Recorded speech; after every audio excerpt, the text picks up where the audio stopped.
Hola, my name is Aina and welcome to Tapeo. Thank you so much for purchasing our Spanish A1 course, where we cover the basics of Spanish. You'll learn things like grammar, where we learn verbs and adjectives, how nouns work, vocabulary, like parts of the house or numbers, colors, telling the time, and many, many more things. Plus, I've added some extras in this. There's going to be tests, guided worksheets, regular worksheets, and you're going to get some tips from me, a Spanish teacher, on not just how to learn Spanish, but on how to learn languages very effectively. At the end of this course, you're going to get a very good understanding of how Spanish works. As I said, we cover the A1 curriculum of the European framework. So if you finish this, plus some extra work that you will have to do, like speaking and making sure that you can write a long text, you should be able to maybe take a test. I'm very, very excited to share this journey with you, and I can't wait for you to succeed. Please don't forget to leave a review as it really helps other people to find our course, and check our social media. You will find us at Tapeo Spanish in Instagram, Twitter, and Facebook. See you very soon during our course. Adios! Hola, and welcome to the very first video of Basic Spanish A1. In this video, we're going to start with the alphabet. And now, I know what you're going to say.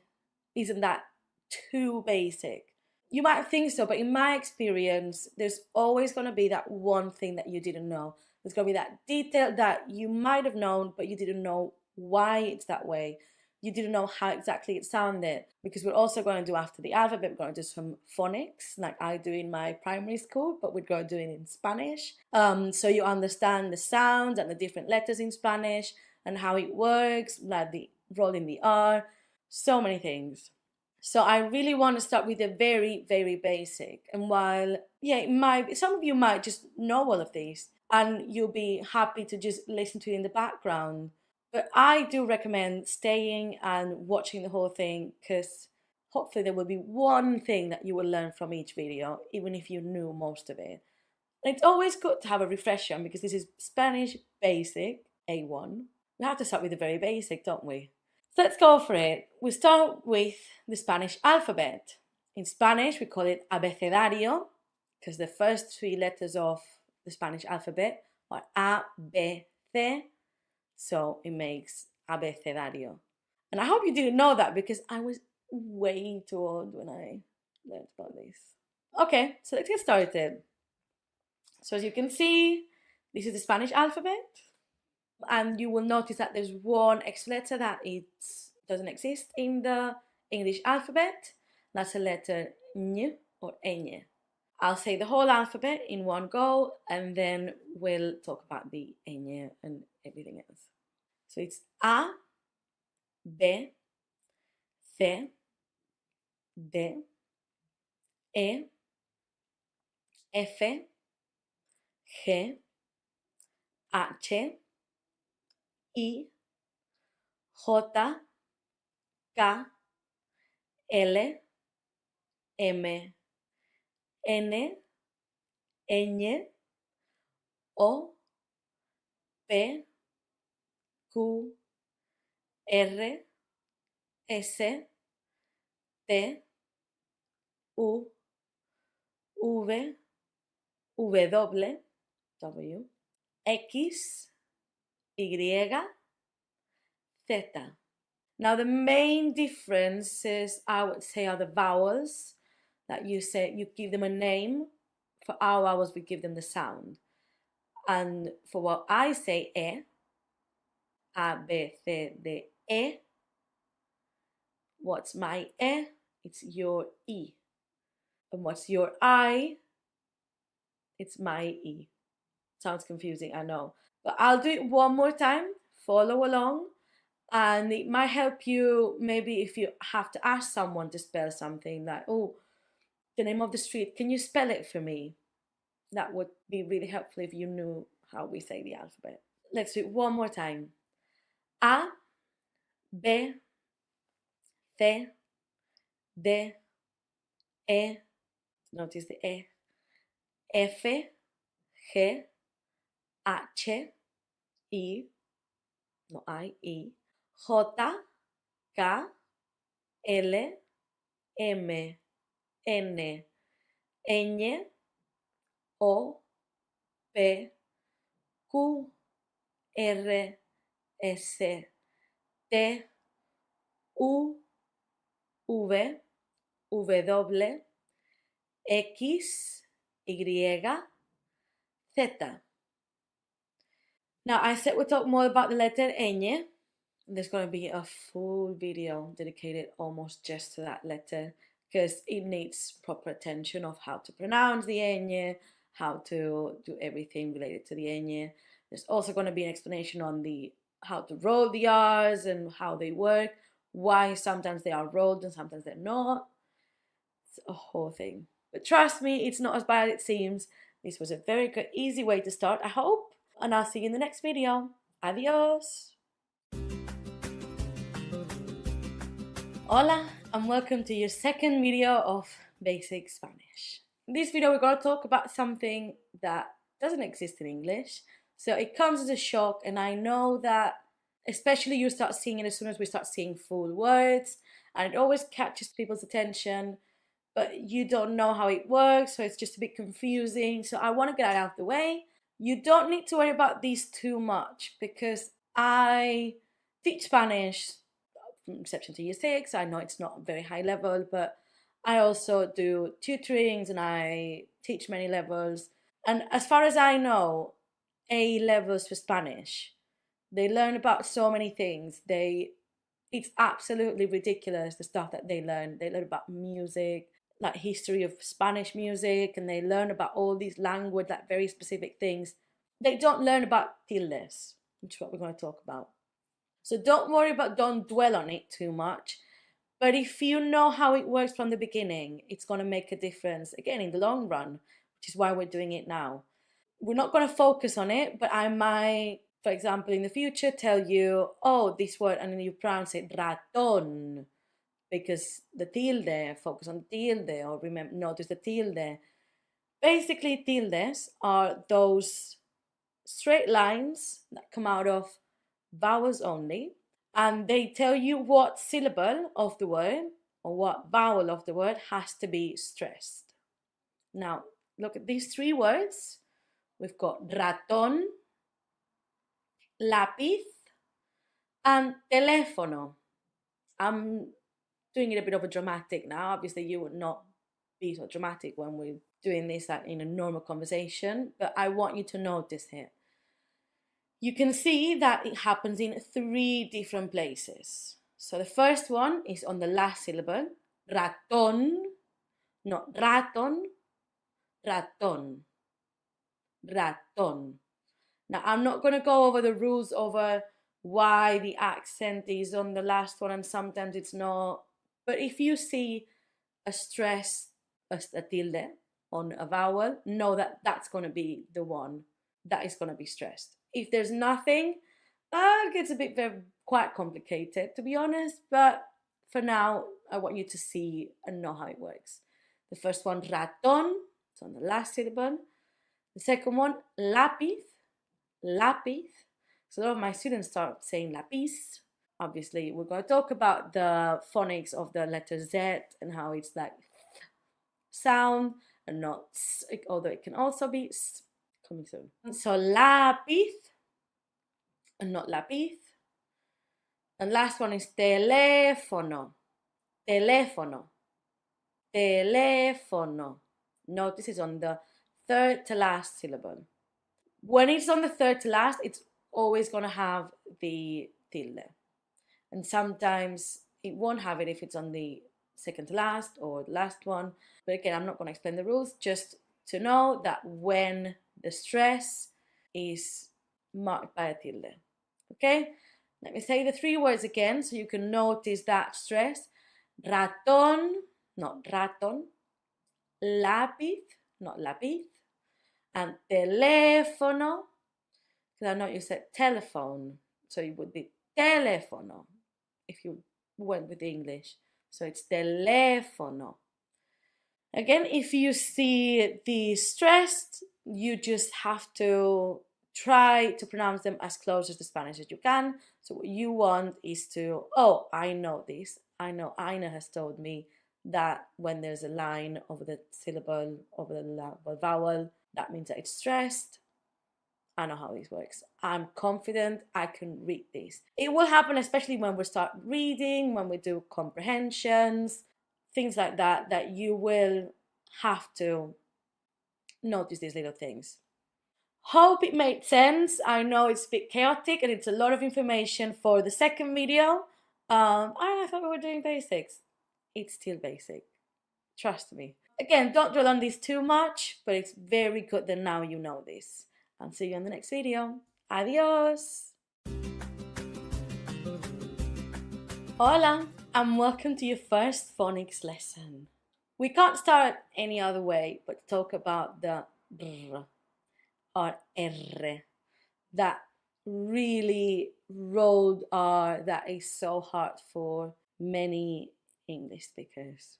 First of all, let's talk about how to make the rolled R. The first thing you do is you put your tongue at the behind your teeth. See where my tongue is? There. You start by making it vibrate.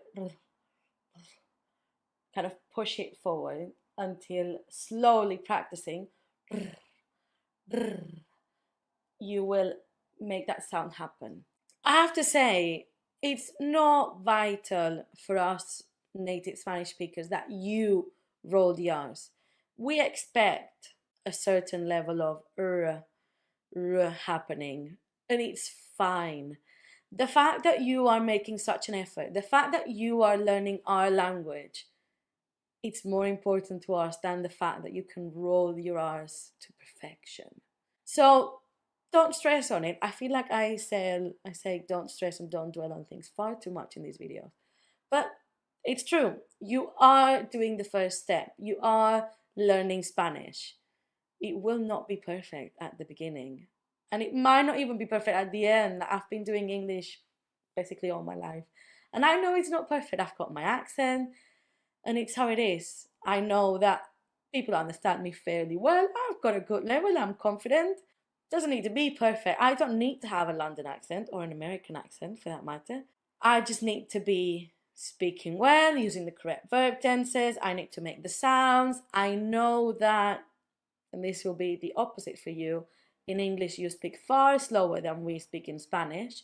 So don't be surprised if you go to Spain and they are speaking insanely fast, because we do. I notice very well now that I didn't know this until I moved, that when I was speaking in English I was speaking at a Spanish speed, so I sounded a bit insane. But yeah, if you go to Spain, don't be surprised by this. Okay, let's move on then.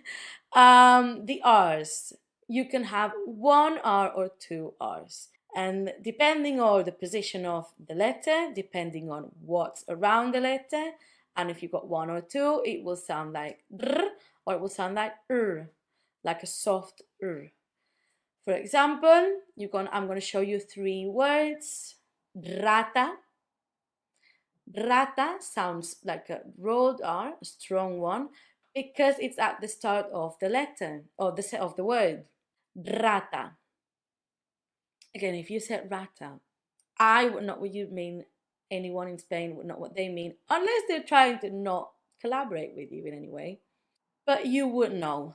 The second word is perro. You can see that in this case we've got two R's. That's because between vowels you can put two R's, and that makes the r sound like dr. If you've got two vowels, repeating, you put two R's to make it sound strong. Perro. Because on the third word you can see pero. If you don't have those two R's, it will sound like pero. If you were saying this without the rolled R, I'm trying to think, you would say pero.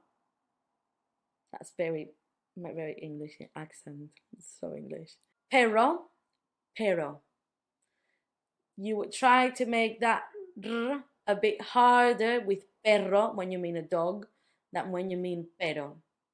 But just know that when you want the R to sound strong, to sound rolled between two vowels, you put double R.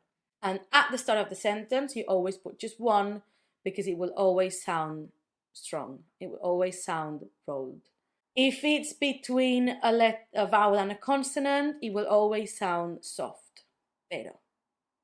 Okay?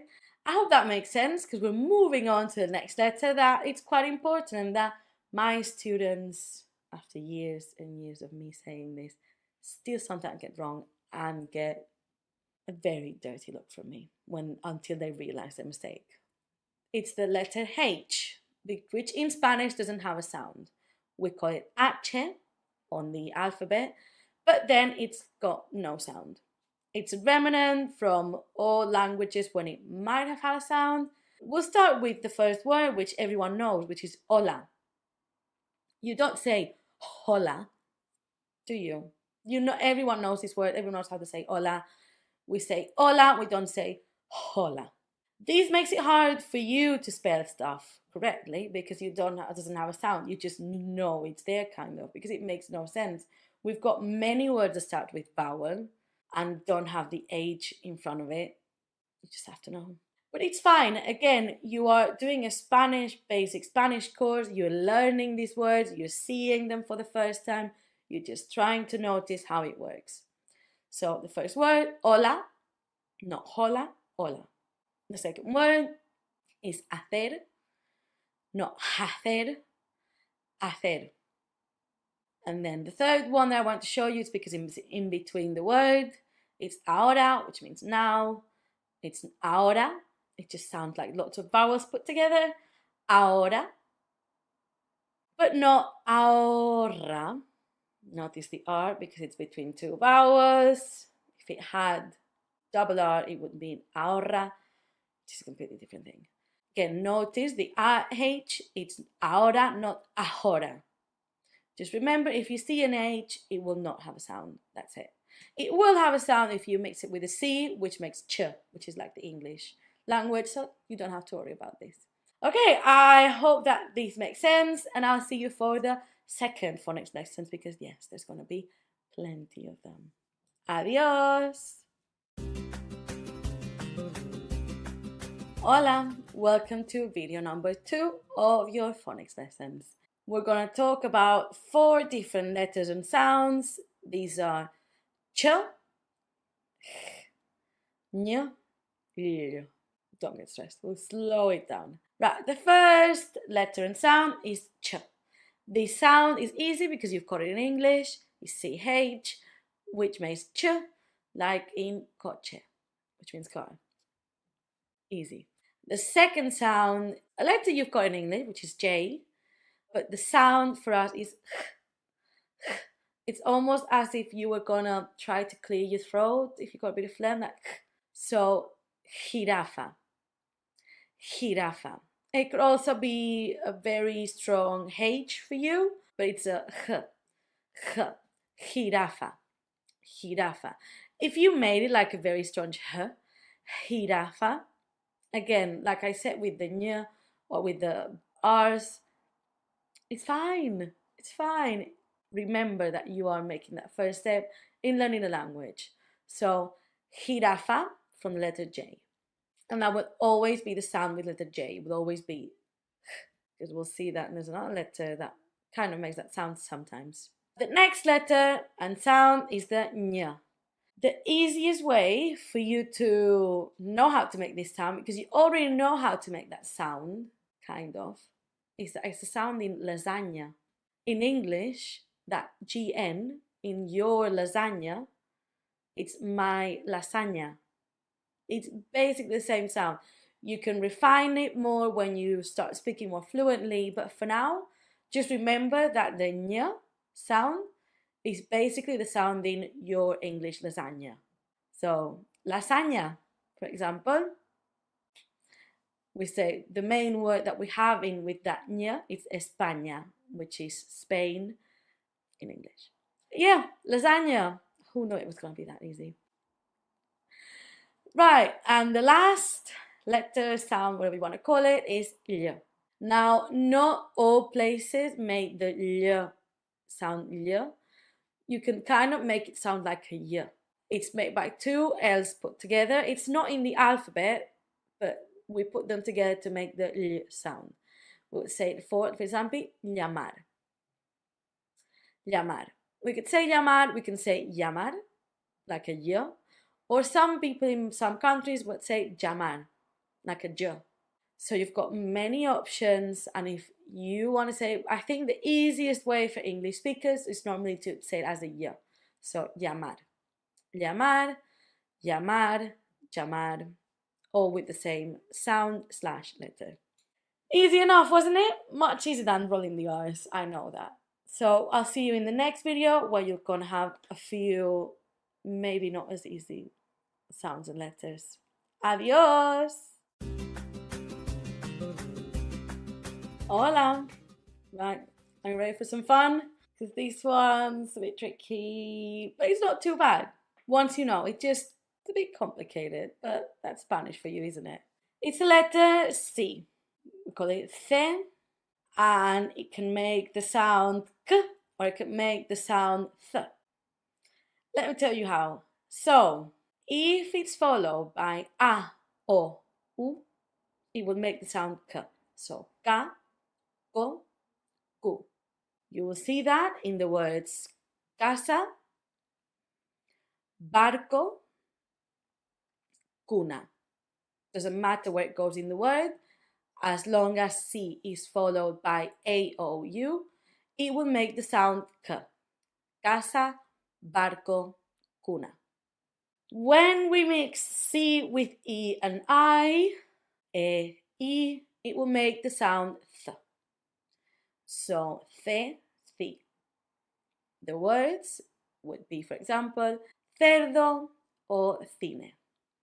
Now, if the sound Th is a bit hard to make for you, try to think of English words that might have that sound. Like, it's not the same, it's more like the TH sort of. You can always say as an S, because some countries and some parts of Spain, instead of making the th sound, make an S. So you could say, instead of cerdo, you could say cerdo. Instead of cine, you could say cine. There's always a way around it and always a trick, so do not worry. Now, if we want to get that K sound, that K sound with E and I, we have to put Q. So, que and ki would look like this. Que, ki. Words where we could use this would be queso, which is cheese, and quince, number 15. I'll put all the words back on the screen now, and I'll read them slowly. Casa, barco, cuna, with the sound K, cerdo, cine, or cerdo, cine, with the sound Th, or S, and queso, quince, with that sound K. And that's it. Takes a bit of time to get used to it when you're reading, but don't worry, we will have a test of some sort at the end of this section, so you can test your knowledge. And the more you read, the more you see, the more you get used to these sounds and how it works, and the more sense it will make. You just need to get used to it. See you on the next one. Adios! Hola! Let's get started with the fourth video of your phonics lessons. This one's going to be easy because the rules are more or less the same as with the C, but this time it's with the letter G. In our case, normally the G is meant to sound like G. It only sounds like G in certain cases though. It sounds like G when we have it with ga, go, gu. The same way that it sounded like C, like K, when it was with A or U, in this case with the G. So ga, go, gu. The words that I'm using as an example in this case will be gato, gota, and gusano. So far so good. Then with the E and I, so E and I, it will sound like J. That's why I told you that the J was going to be a bit more complicated in the future. Here we are. So when we have E and I, it sounds like J. So he, he. The words I'm going to use to show you are genio and girasol. If, for example, you want to say genio or girasol, like I said, you can do it like a very strong aspirated H from the English. Instead of doing genio and girasol, you would do genio and girasol. Now, if we want to have a G sound with E and I, it will be the same as, well, almost the same, a bit easier, as with the C.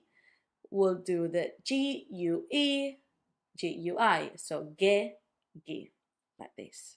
The words I'm going to use are going to be guerra, not guerra. Also, notice the double R because it's between two vowels. Guerra and guitarra. Guerra, guitarra, not guerra, not guitarra. Guerra, guitarra, because it's got the U. Now, if you like for the U in ge, gi to have a sound, this is the only part that's different from the C. You can do that if you put a dot on top of the U, 2 dots on top of the U. So it will look like this: ge, gi, gue, gui. The 2 words I'm going to use to make you see this is pingüino, penguin, easy. Cigüeña, cigüeña, which is a stork. I had to think about that for a second. Pingüino, cigüeña. That's if you want for the U to have a sound when you have gegi. Again, you won't find this very regularly, but if you do, now you know how it works. I hope it makes sense. Let me read all those words one after the other so you can notice the difference. So we've got to start with, we've got gato, gota, gusano, with G, genio, girasol, with J sound. With G sound again, we've got guerra, guitarra, and last, having the U with the sound, pingüino, cigüeña. I think we only have one more session of phonics before we get on to the testing. I'll see you later. Adios. Hola. Right, let's get on to the last phonics lesson, number 5. We will start with something that's not easy for Spanish people, so you can get in on the joke. It's the letter B and V. For me, because my first language is Catalan, it sounds different. I can say B and V, B, V, quite easily. But if you move around Spain and the different countries that speak Spanish, some people and some different dialects and some different accents might not know how to do those letters different. So they will always, by default, make a B sound. You can say it in these 3 words. I can say barco, barco with a B, vaca, you see that I make a vaca, and I can make vaca. The 2 words, you won't find these mistakes, something very confusing, because vaca means cow and vaca means the thing that goes on top of your car when you want to put like skis or like something big on top of your car. Those 2 things that go on top, that's a vaca. So hard to confuse those 2. But you can see that I myself can make that differentiation. You're lucky because I can make vaca, vaca, and you know which one I'm saying. However, very often you'll find that Spanish people, won't be able to make that V sound. So they'll say barco, vaca, vaca. Which one did I say first? You'll never know. How to know which letter to use? You don't. You just have to get used to it. You have to learn. They just unfortunately sound identical to many, many Spanish people. It's quite unfortunate, but you will get used to it. You will just learn. In the test, I'll try to show you how to make it my way and some people in Spain way. So you can get the experience.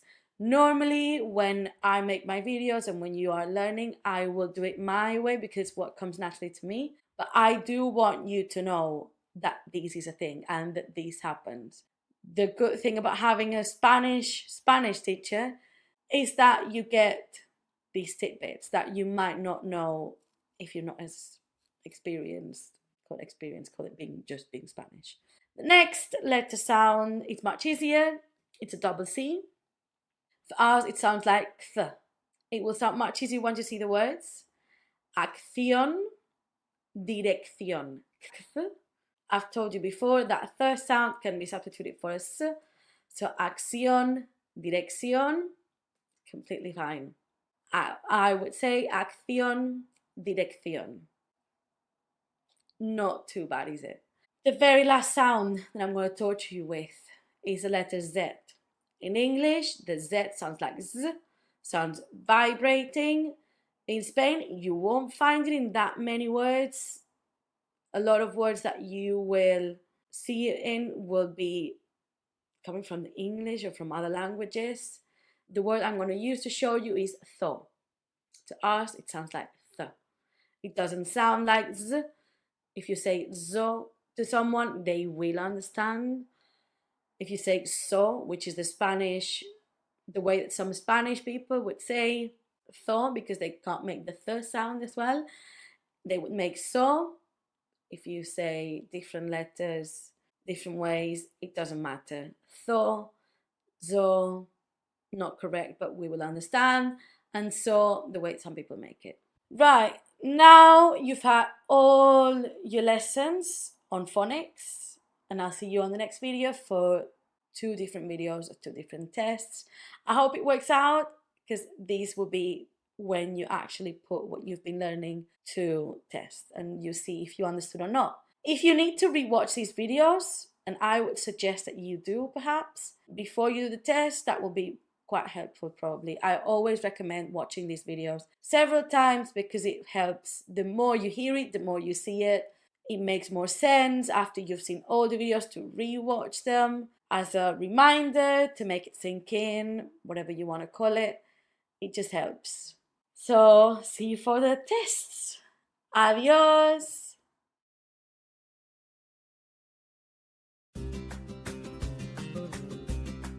Hola. Are you ready for the test? Because I surely am. I'm quite excited about this test, not gonna lie. I think it's a good idea, if I may say so myself. So, the way this is gonna work is, in a minute, I'm going to disappear, and you're gonna get a big screen, a big list of words. They're not gonna be in the same order as I've explained to you before in those phonics videos. That is on purpose because I want you to be thinking for yourselves, not in the order if you've been taking notes. I'm going to give you the big screen with all the words and you're going to have to try to read them out loud. You can say them with your head if you're in public transport, or if you don't feel like repeating words out loud in your house. Although I do recommend saying it out loud, because if you make a mistake out loud, it really helps, because when you notice your mistake, that will really help. Okay, ready? 2 minutes, read the words. I recommend doing it out loud, or you can do it in your head, and then I'll tell you how to actually read them and I'll explain a bit. Okay, see you in a minute.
How did it go? I hope you made some mistakes because at this point, that's what we want. I know it might sound confusing. Why am I telling you words that you don't know yet? And I'm not telling you what they are. It is confusing, but you don't need to know what they are. You need to just know how it sounds. At this stage of your learning, you are getting used to that Spanish sound. So I'll try to tell you what it means. I might forget some of them. I apologize if I do, but it's not my priority at this point. My priority for you now is that you know how to say these words. And you will see as we move along that sometimes you won't know what a word means, but if you know how to read it, you've won, basically. Right, so I'm going to read them once really fast. I'm going to put them here on the side with my editing magic. And then I'm going to go slowly, one by one, telling you. I'm going to try to put myself in your shoes and see what mistakes you could have made and what was the tricky part of each word. Okay, let's one fast and then slow. Robar, cerca, esquiar, piña, gordo, elegir, correr, calle, reacción, águila, apagar, cuadrado, esfinge, charco, 5, jardín, hoguera, arder, cabra, agüero, guapo, pequeño. There's a lot going on. Let's do it slowly so you can have some peace of mind. First one, robar, to steal. The tricky bit was to know that the first one was a hard one, r, and the last one was soft, r, robar. Second one was cerca. Cerca had the th, the soft one, the th at the start with the th and ca at the end. Esquiar, to ski, had the qui, no esquiar, esquiar. Piña, pineapple, had the ñ sound. Gordo should have been quite easy. You've got the go and you've got the r, but because it's between a vowel and a consonant, it stays soft. Gordo means fat. Elegir, it was that h sound, to choose, elegir. Correr, to run. You had the double R between the two vowels, correr, hard, and the soft one at the end, to run. Calle, calle, or calle, all those different ways of saying street in Spanish with double L. Reacción, that's similar to English, reaction. You had the accent at the end. No, it's reacción. Don't worry if you didn't do the accent correctly. That's, again, my addition to your learning. And the difficulty was the reacción. Águila, eagle. It was not aguila. It was not aguila. It was águila with the accent and the gui. Apagar, to turn off. It was easy. It was just the ga. Cuadrado, square.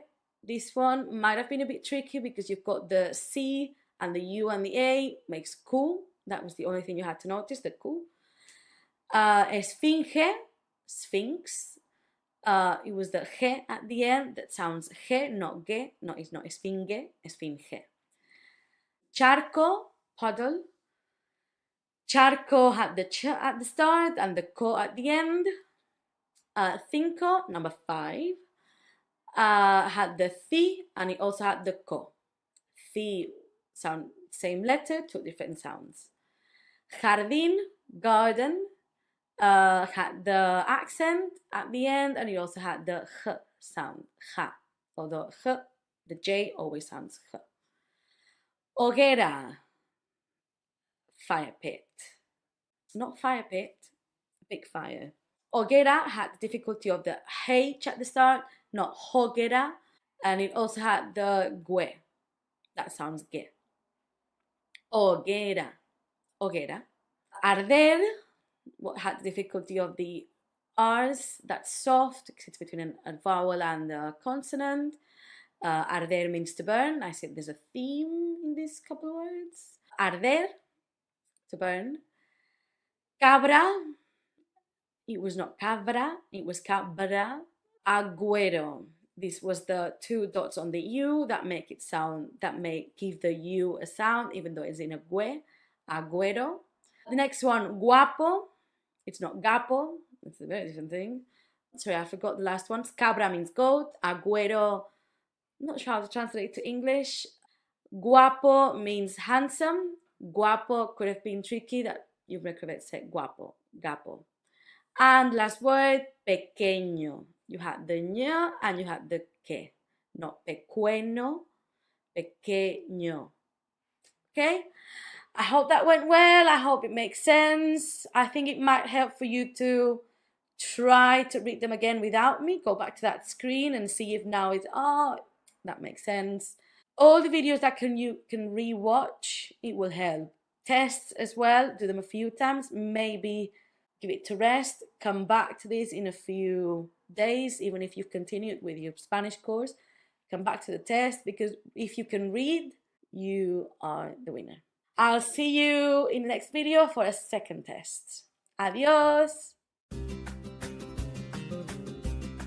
Hola! Ready for the second test? Because I am. Okay, this test is gonna be the opposite. So first I'm gonna read words to you and you have to write them down. So it's like a spelling test, basically. So pause me, go and get pen and paper, do it on your phone, do it on a laptop, do it on anything. The easier for you, the better. Although if you do it on your keyboard or a phone, you'll be missing the letter ñ and you won't be able to put any tildes, any accents, but that's fine. If you remember that that N was supposed to be a ñ, it should be fine. Don't worry about the tildes or the accents, because that's really tricky, and I know that, again, I've told you, Spanish people struggle with these sometimes. It takes our kids ages to learn this, so do not worry. I'll do this 3 times. 1 time just fast, 1 time slowing down on each word, and 1 more time fast, but telling you the translation for all the words. After this, I'm gonna magically disappear for a bit, and you're gonna get that big screen with all the words that you will mark yourself or change them or notice your mistakes if you did it on your phone. And then I'll come back and I'll talk about some things that might have been a bit more tricky. Okay? Let's get to it. Okay, first time, I'll do it fairly fast, just so you get an idea of how many words there will be and how this will work. Okay? Ropa. Herida. Magia. Caer. Araña. Parche. Querer. Hamburguesa. Gema. Comer. Callar. Quitar. Gol. Arroba. Gamba. Árbol. Cisne. Japón. Zafiro. Nacer. Colección. Cuerpo. Now, careful with these two. Abeja. Oveja. Piragüismo. That's it. Okay, now I'm gonna do it slow down. I'm gonna repeat them a few times so you can spell them. Ropa. Ropa. Ropa. Herida. herida, herida.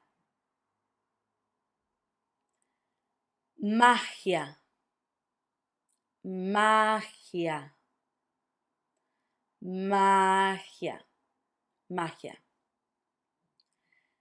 Caer, caer, caer. Araña, araña, araña. Parche, parche, parche. Querer, querer, querer. Hamburguesa, hamburguesa, hamburguesa. Gema, gema. Think about this sound, think about the letter that comes after the sound. Gema. Comer, comer. Callar, callar, callar. Quitar, quitar. Not guitar. Quitar, quitar. Gol, gol. It's not going to be the same spelling as your goal. Gol. Arroba, arroba, arroba. Gamba, gamba. Árbol, árbol. Cisne, cisne, cisne. Japón, Japón, Japón. Zafiro, zafiro, zafiro. Nacer, nacer, nacer. Colección, colección, colección, colección. Cuerpo, cuerpo. Oh, the tricky ones. Abeja, abeja, abeja. Oveja, oveja, oveja, oveja. Or if I was not being very nice, I could say abeja, oveja. Last one, piragüismo, piragüismo. Just remember how it works. Piragüismo, piragüismo. Now, third time, I'm going to do it faster, but I'm going to tell you what the words mean. Don't need to write the meaning down. Don't worry, it's just nice to know. Ropa, clothes. Herida, wound. Magia, magic. Caer, to fall. Araña, spider.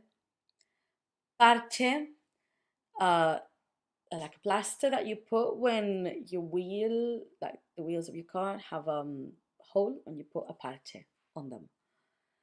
Querer, to want. Hamburguesa, can you guess? Burger.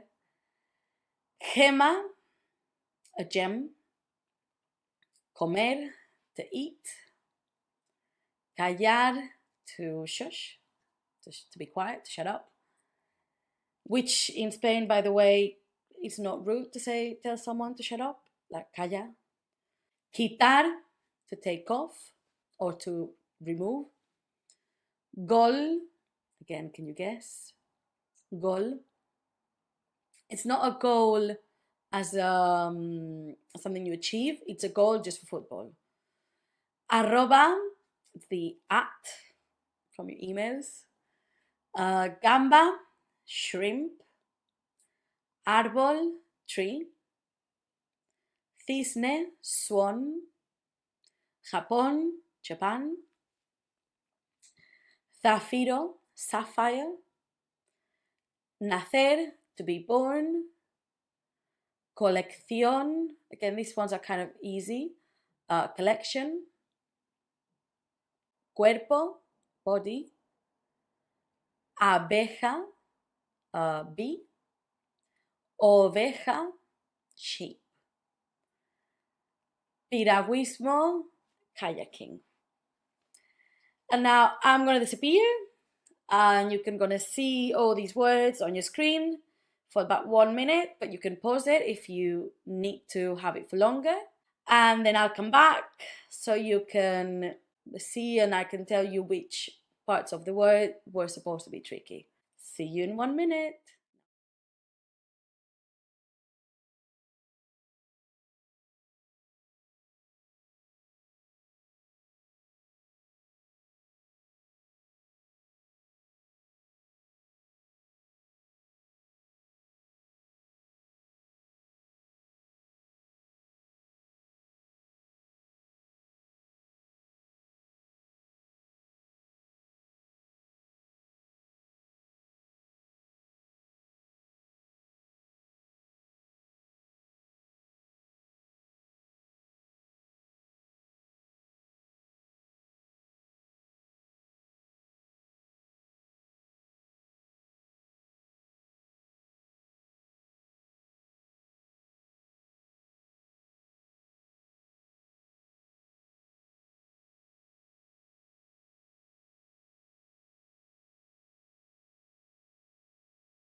Hola again.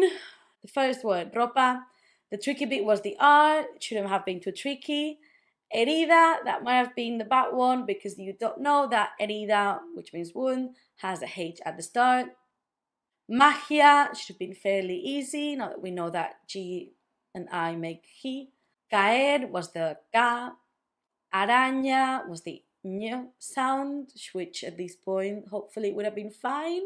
Parche was that ch. Querer, it was the fact that you have to write it with Q. Querer, but it's querer.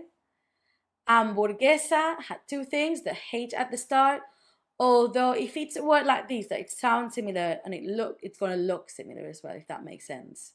So the H will be there as well, and the go. Gema, the he, the G. Comer, the co. Callar, the il. Quitar, the qui. Gol, it was tricky because it was similar, but not really. Arroba, the dr. Gamba, árbol, it was just one R. Cisne was the th. Japón was the J and the accent, which you don't need to worry about. Zafiro was that Z at the start, that sounds like th. Nacer, the th. Colección, the th. Cuerpo should have been easy. Abeja, oveja, that was a whole mess. I know, I put them next to each other on purpose. Was the B and the V and the both J's.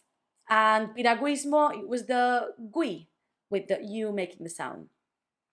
Go back if you need to. I hope it makes sense. I hope it helped to reaffirm these reading skills that you are acquiring right now. And I can't wait to see you on the next section for some proper Spanish, not this basic anymore. Adios! Hola! Welcome to the second section of the Spanish course. These are going to be basic sentences, so we'll start with greetings and we'll move on to things that you will need when you first start speaking to anyone in Spanish. This first video is going to be about greetings. So we'll start with the basic one, the most versatile one, the one that everyone knows. Hola. Hola means hello. It can be used any time of the day. It can be used in any situation, formal, informal, anything. Hola is always the way to go. Hola.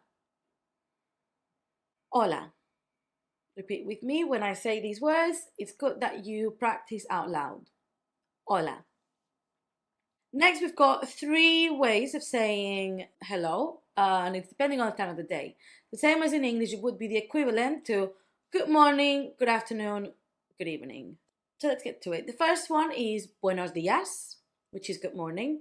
This one, I would say, can be used from the time you wake up until 12 p.m. This is the same in English. Buenos dias, good morning. Buenos dias. Buenos dias. The second one we have is buenas tardes. Buenas tardes, I would say, can be used from 12 p.m. up until it's dark. These will change during winter and summer, because I would say in Spain, maybe if there was a time to start saying changing from good afternoon to good evening, it would be about 8 p.m. That's night-ish. Otherwise, just guide yourself by if it's dark or not. So, buenas tardes means good afternoon. Buenas tardes. Buenas tardes. Buenas tardes. And the last one is buenas noches. So buenas noches can be used for 2 things. One is to say hello and one is to say like good night. We don't have that differentiation. So buenas noches can be used from either from when it's dark or like from 8 p.m. roughly. So you arrive somewhere and you say buenas noches, meaning good evening. Buenas noches. Buenas noches. However, we use it more often to say good night, as in I'm going to sleep. I'm saying good night to my family. Good night, fam. Bye. So to me, buenas noches is more farewell than a hello. Buenas noches, good night. Now, if you don't want to make mistakes, stick with the basics. Hola, and to say goodbye, adios. Adios. Goodbye means adios. Adios. Adios. Then 2 more basic words that I can't finish the first video without saying, which you probably know. Yes and no. Sí, it means yes. Sí. Sí. And no. Notice that the no is different because you make like a no in English, and in Spanish it's just no. No. Much easier in Spanish because, as you've learned from the previous section, what you read are the letters that you see. There's almost no complicated stuff. So sí and no. Let's go through all those words one more time. Hola. Hola. Hello. Buenos días. Buenos días. Good morning. Buenas tardes. Buenas tardes. Good afternoon. Buenas noches. Buenas noches. Good evening or good night. Adios. Adios. Goodbye. Sí. Sí. Yes. And no. No. And that would be all. See you on the next video. Adios. Hola. In this video, we are going to talk about being polite, because that's one of the first things that you want to know after saying hello. You want to come across as someone nice, someone who's got really good manners, someone who's interested. You already do, because you're already learning a new language, which is the best way to start. Let's get into it. The first thing we need to know is please. Por favor. Por favor. Obviously, when you are speaking in Spanish, you would not be making that pause. You would be just saying, por favor. It's two words, but we say it as one. Por favor. Por favor. The next one is thank you, which is gracias. Gracias. If you can't make that th sound, you can say gracias, and it's equally valid. Gracias. Gracias. The next one, and I really want you to pay attention to this one, is ¿Cómo estás? Notice that at the start of the sentence, there's a question mark upside down. That will happen to all questions in Spanish. When you see them written down, they will always have an upside down question mark.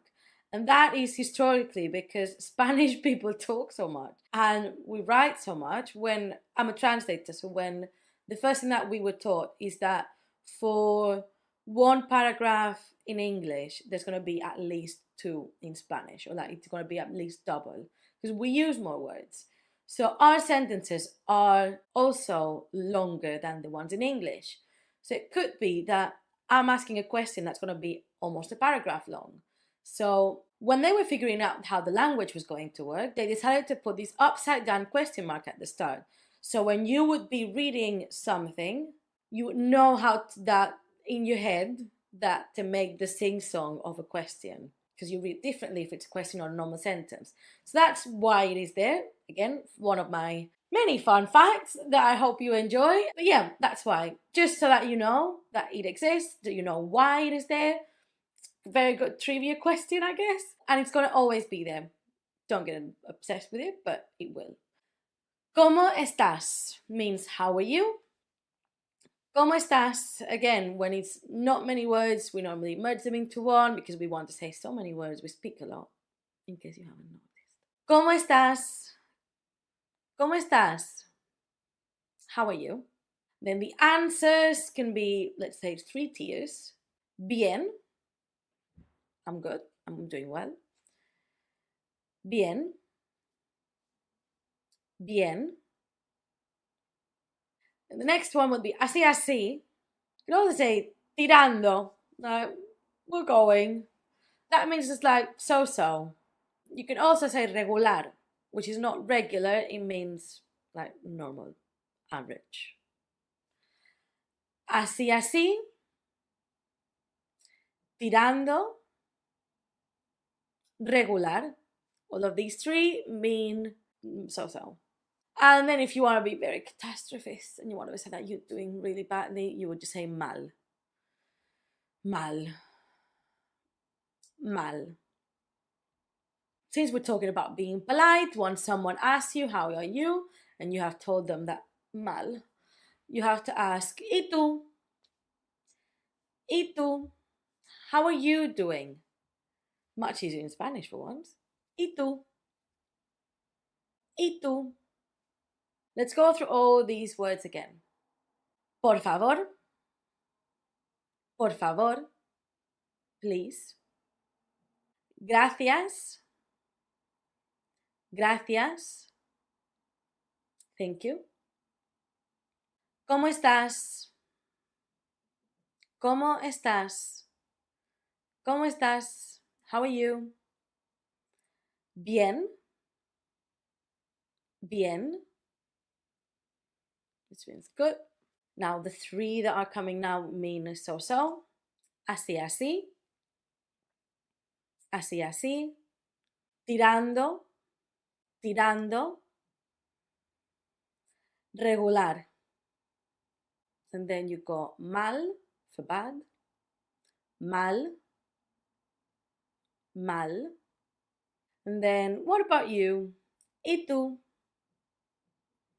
¿Y tú? Hope you enjoyed that and learned something interesting. See you on the next video. Adios. Hola. In this video, we're going to talk about personal information, how to ask for it and how to give it. So we're going to start with the question and then we'll practice the answer. Some of it you might not be ready to make the full sentence, but you will build up on it. Right, so the first one is ¿Cómo te llamas? ¿Cómo te llamas? ¿Cómo te llamas? It's that sound that's a bit tricky, but you can do it. You can also say llamas. ¿Cómo te llamas? That's what's your name? And then to answer that, you say me llamo and your name. Me llamo Aina. Me llamo o me llamo. Me llamo Aina.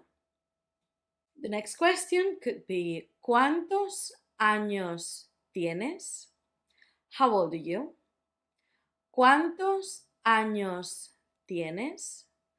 In Spanish, we don't say we are X years old, we say we have X years old. So this means how many years do you have, if you translate it literally from Spanish. So, ¿cuántos años tienes? ¿Cuántos años tienes? And then I have years old. Tengo 30 años. I'm 30 years old. Tengo number años. Tengo años. Another common question when you're asking personal information would be ¿de dónde eres? ¿De dónde eres? Where are you from? ¿De dónde eres? If you break it down, de dónde eres. ¿De dónde eres? Then you would answer with soy de, I'm from, soy de Mallorca. Soy de Mallorca. Soy de. And then you could ask the further question. ¿Dónde vives? Where do you live? ¿Dónde vives? ¿Dónde vives? ¿Dónde vives? And you would say vivo en, and that place where you live. Vivo en Londres. Now I'm saying Londres in Spanish because I know how to. You will eventually learn because it's part of the curriculum, but if you are starting, this is the basic conversation that you can have with someone, you want to have that conversation, do it. And say London, say vivo en London, and people will know where you live. So don't worry about seeming silly or not knowing, do it. Try to talk. The best way to practice Spanish is talking. So if you have the opportunity to say, to practice those 3 sentences that for now, you know, do it. Good, because it's going to be beneficial for you. And if, even when we move on, if you're trying to speak to someone and you make a sentence and you mix up some English words in between to make it the whole thing, if you make up words, it's fine. I've said it many times, you are trying. And that's the best thing that you can do. That being said, we're going to go through all the words one more time. ¿Cómo te llamas? ¿Cómo te llamas? What's your name? Me llamo o me llamo. My name is. ¿Cuántos años tienes? ¿Cuántos años tienes? How old are you? Tengo años. I am years old. ¿De dónde eres? ¿De dónde eres? Where are you from? Soy de. Soy de. I'm from. And ¿dónde vives? ¿Dónde vives? Where do you live? Vivo en. Vivo en. I live in. That would be it. Hope you've enjoyed it and see you on the next one. Adios. Hola. This is the 4th video of the section And in this one, we're going to learn some sentences that will be useful for you now that you are on your journey of learning Spanish, let's say. That you're not so good, that you might need some help, that you can still rely on people speaking English for you to be able to communicate. So, the first one would be, I'm learning Spanish. So they would understand that you're not so great yet. So, it would be, estoy aprendiendo español. Estoy aprendiendo español. I'm learning Spanish. Estoy aprendiendo español. Estoy aprendiendo español. The next step would be that you don't speak Spanish. No hablo español. No hablo español. Notice the doesn't make a sound, the H doesn't make a sound. Too used to being with kids. No hablo español. It's no hablo. No hablo would be strange. No hablo español. But because we're learning and we're getting a bit better, we can say, I don't speak Spanish well. So it means that I'm on it, but it's not there yet. No hablo bien español. No hablo bien español. No hablo bien español. Then, for you to ask for that extra bit of help, you could ask if they speak English or if they understand English. So the first one would be, ¿hablas inglés? ¿Hablas inglés? That inglés means English. ¿Hablas inglés? ¿Hablas inglés? Or you can ask if they understand English. ¿Entiendes inglés? ¿Entiendes inglés? ¿Entiendes inglés? Notice as well that all the languages that I've posted, they're not in capital letters, and that's because in Spanish, languages don't go capitalized. Another fun fact. Right, let's go through all these words one more time. Estoy aprendiendo español. Now your turn. Estoy aprendiendo español. Estoy aprendiendo español. I'm learning Spanish. No hablo español.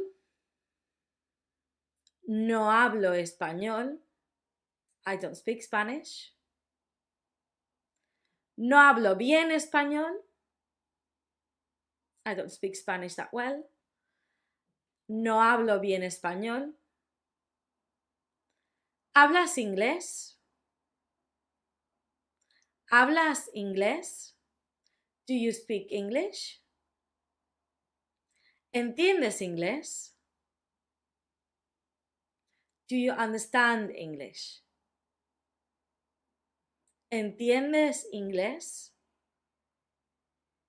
¿Entiendes inglés? Right, and that would be it for this one. See you soon. Adios. Hola, and welcome to this 5th video of the section. In this video, we're going to talk about understanding, not understanding, asking people to repeat or help, or just these ones are not as basic as the previous ones. The previous ones you were just saying, I can't do this, I'm not good at Spanish. In these ones, you're just asking in help understanding. Okay, so the first two are a bit confusing, but I'll explain the difference in a minute. So we've got no te entiendo. No te entiendo.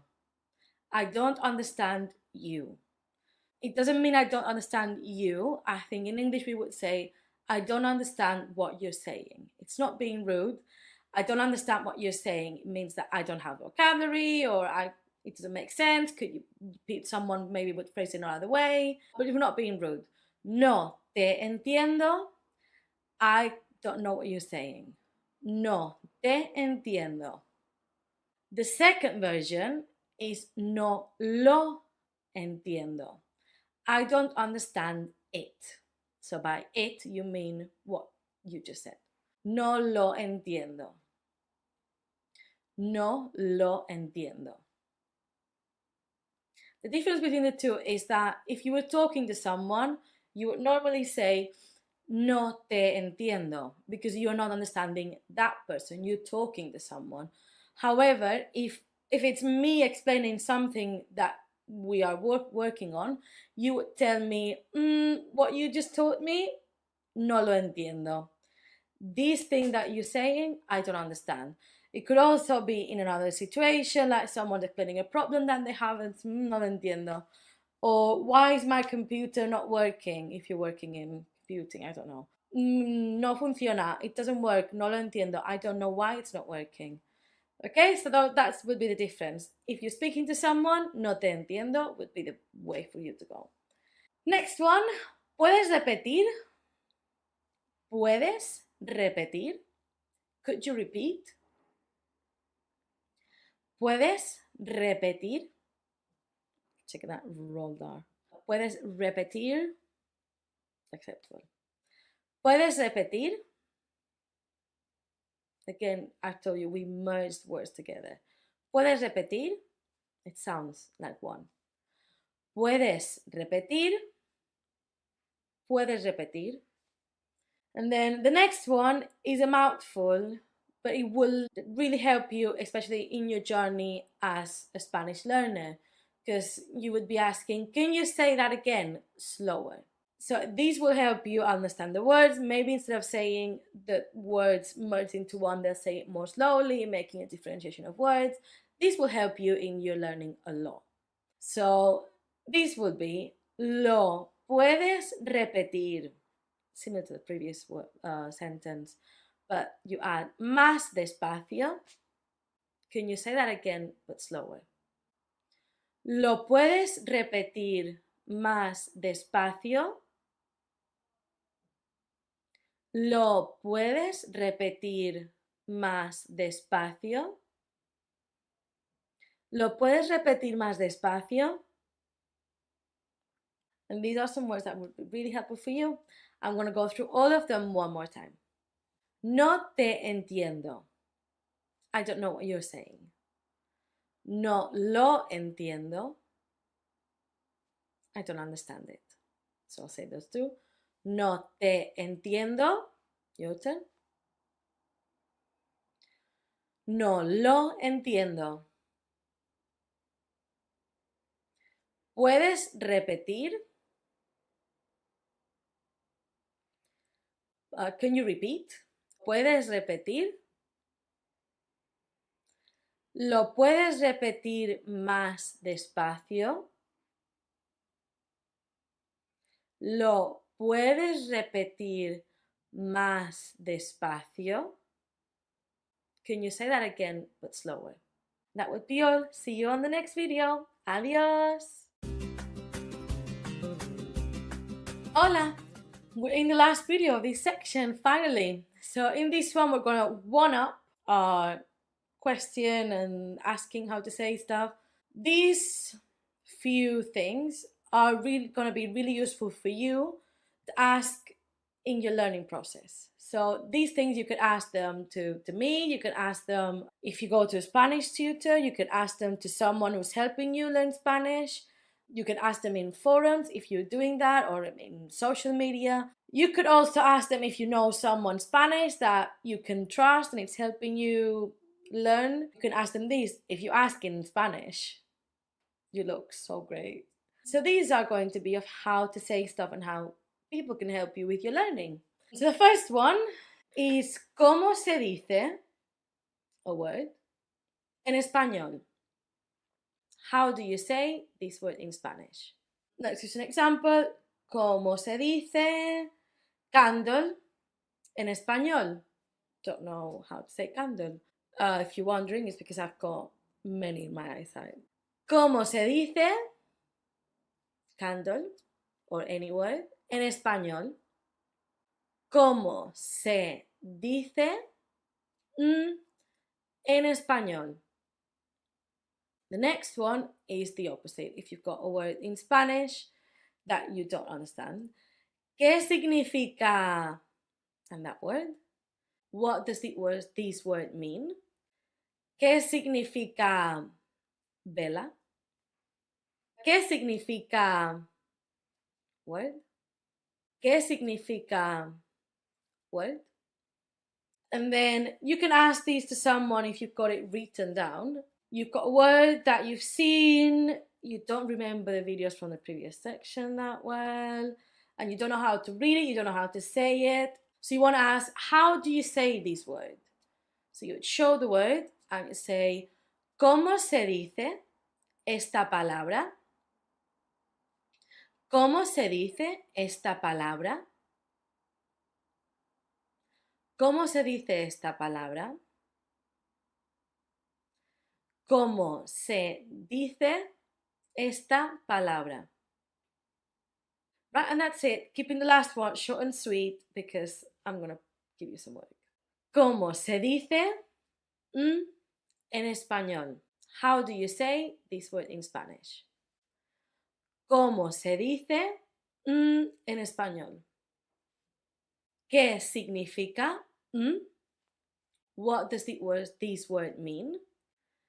¿Qué significa? ¿Qué significa? And last, ¿cómo se dice esta palabra? ¿Cómo se dice esta palabra? How do you say that word? ¿Cómo se dice esta palabra? ¿Cómo se dice esta palabra?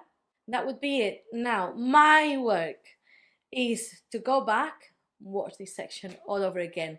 Make sure you're repeating what I'm saying. Make sure you're going back. Make sure you're taking notes if you need to. And just, it's very important because repetition is key in languages. Like I said, if you can go out now, if you've got a trip, with this section now, you're ready to go and at least ask for small stuff in Spanish. Not a lot, but at least you've learned a few things. You're on the right track. And make sure again you go back, repeat. You might want to do another few sections again and then go back, maybe do 1, 2, 3 sections and then go back to the first one and do it all over again. I hope that you've been able to identify some of the words that we talked about, the sayings, the phonics that we've been practicing. Now that we've put it in practice, you've been able to see it, what everything is, you know how it works. Maybe you could go back and watch that phonics and then rewatch this one to see if you know this different stuff. But I hope that it was really good and I will see you on the next section very soon. Adios! Hola, welcome to this new section where we're going to be talking colors and numbers. Both very useful, obviously for many reasons. We're going to start with colors, which again, very simple, but we will be using them a lot in the future because any color that you have can be used as an adjective, which we'll see much further in this course. But you have to keep them in mind. So let's get started. Blanco. Blanco is tricky because it sounds like black, but actually blanco is white. Blanco. Blanco. And negro will be black. Negro. Negro. Negro. Very important that you remember your phonics for these words because if not, they sound a bit off. So negro, black. Gris, gris. I think it sounds a bit hard to make that in English, so gris would be fine. Gris, gray. Gris. Azul, blue. Azul or azul, if you struggle with the th. Azul. Azul, blue. Verde. Verde. Green. I think this is one of the hard colors to say. I don't know why, but my kids always struggle. So verde, verde, like try to make the r a bit softer if you can't say verde like this. Avoid doing verde, verde, verde, but verde, verde is fine. Verde. green.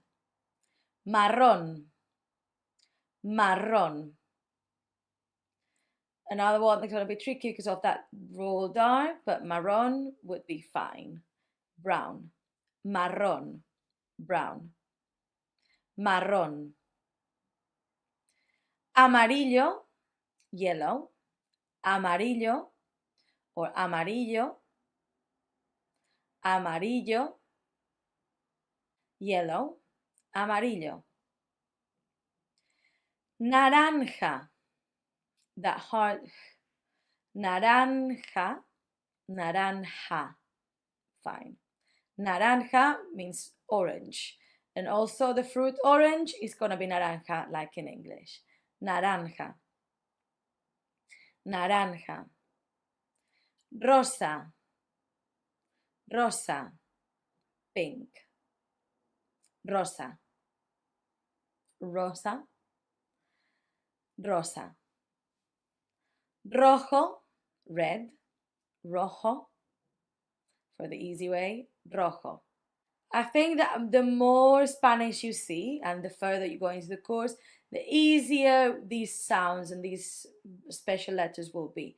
So if you now are saying rojo, maybe by the end the rojo a bit more Spanishy will come to you. In my experience, you start saying it as you can and then these accents start coming in. So rojo, red. Last one, morado. Morado, purple. There's many different ways of saying morado, like purple in Spanish, but we're going to stick with this one as everyone would understand the thing. Morado. We're going to go through all these colors one more time.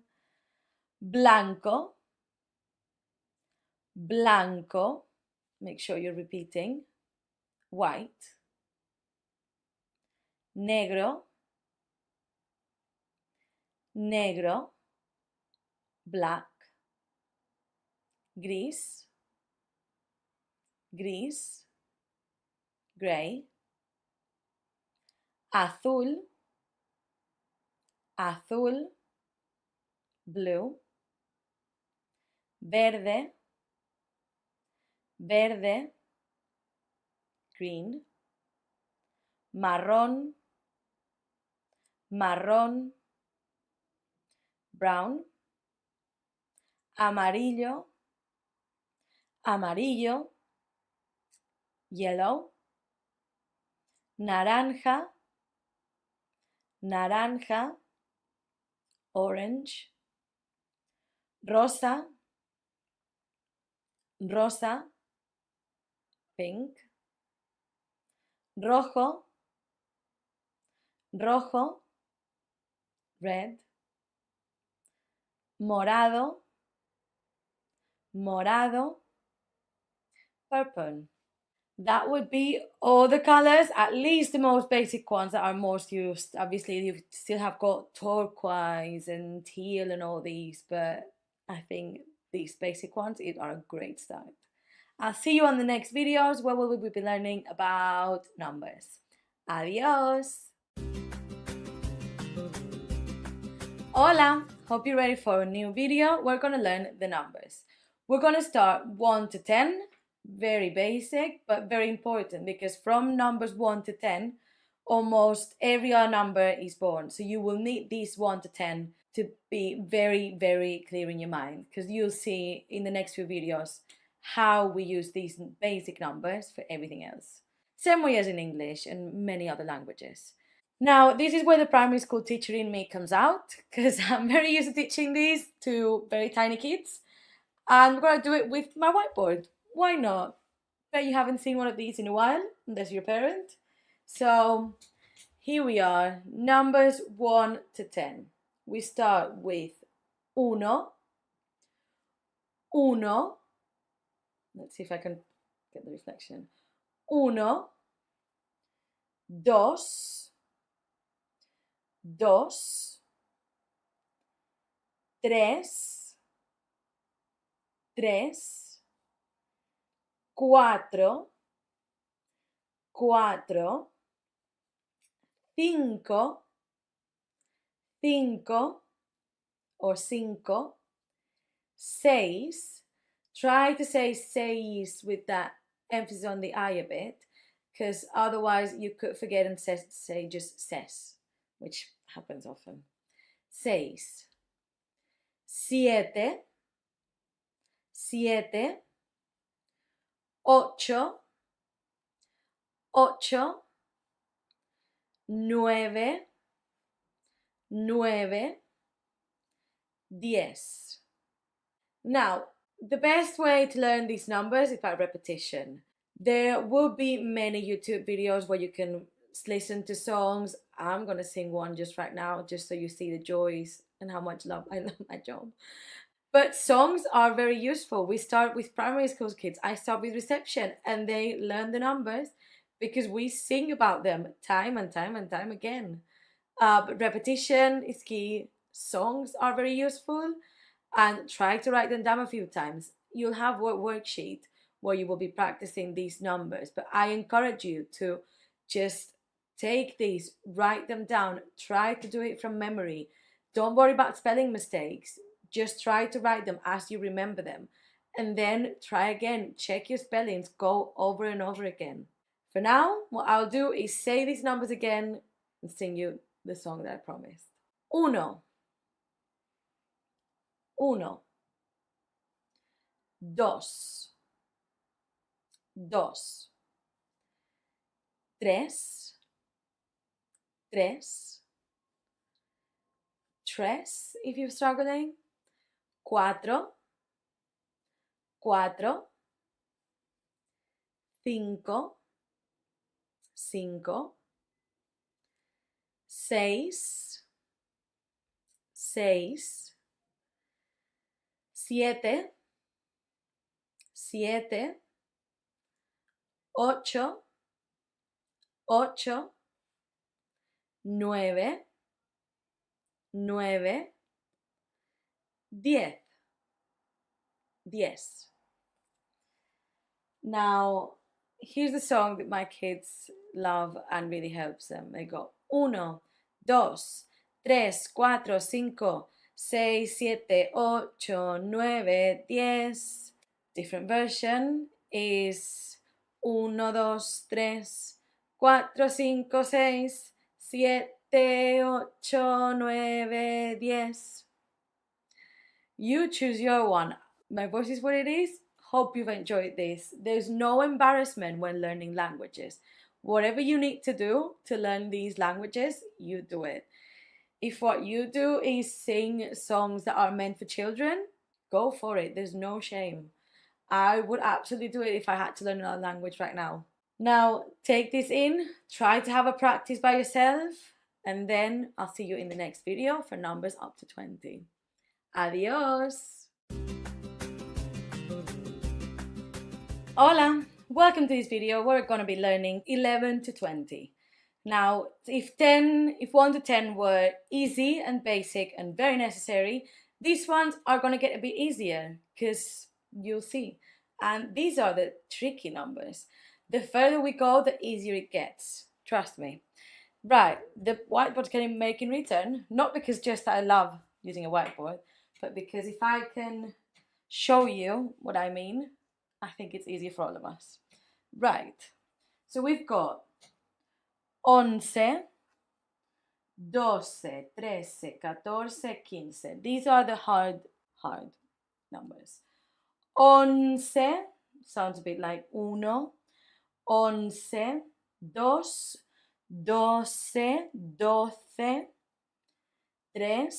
3, 13, 4, 14, 15, exception. Don't even bother with 15. But let's say these numbers again. 11, 12 o 12, 13, 13, 14, 14, 15, 15. Now this is where it gets easier. All you have is 10 plus the number. 16, 17. Then you get 18, 8, 19. All of these are easier because if you remember that they go with 10 and then you just put the number that you learned from 1 to 10, easy as anything. So 16 o 16, 17 o 17, 18, 18, 19,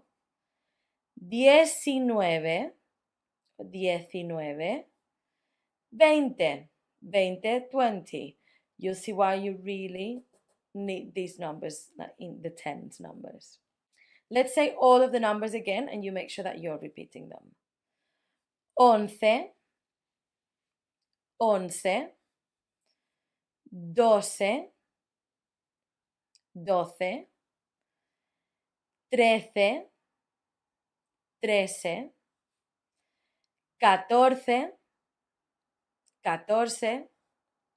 17,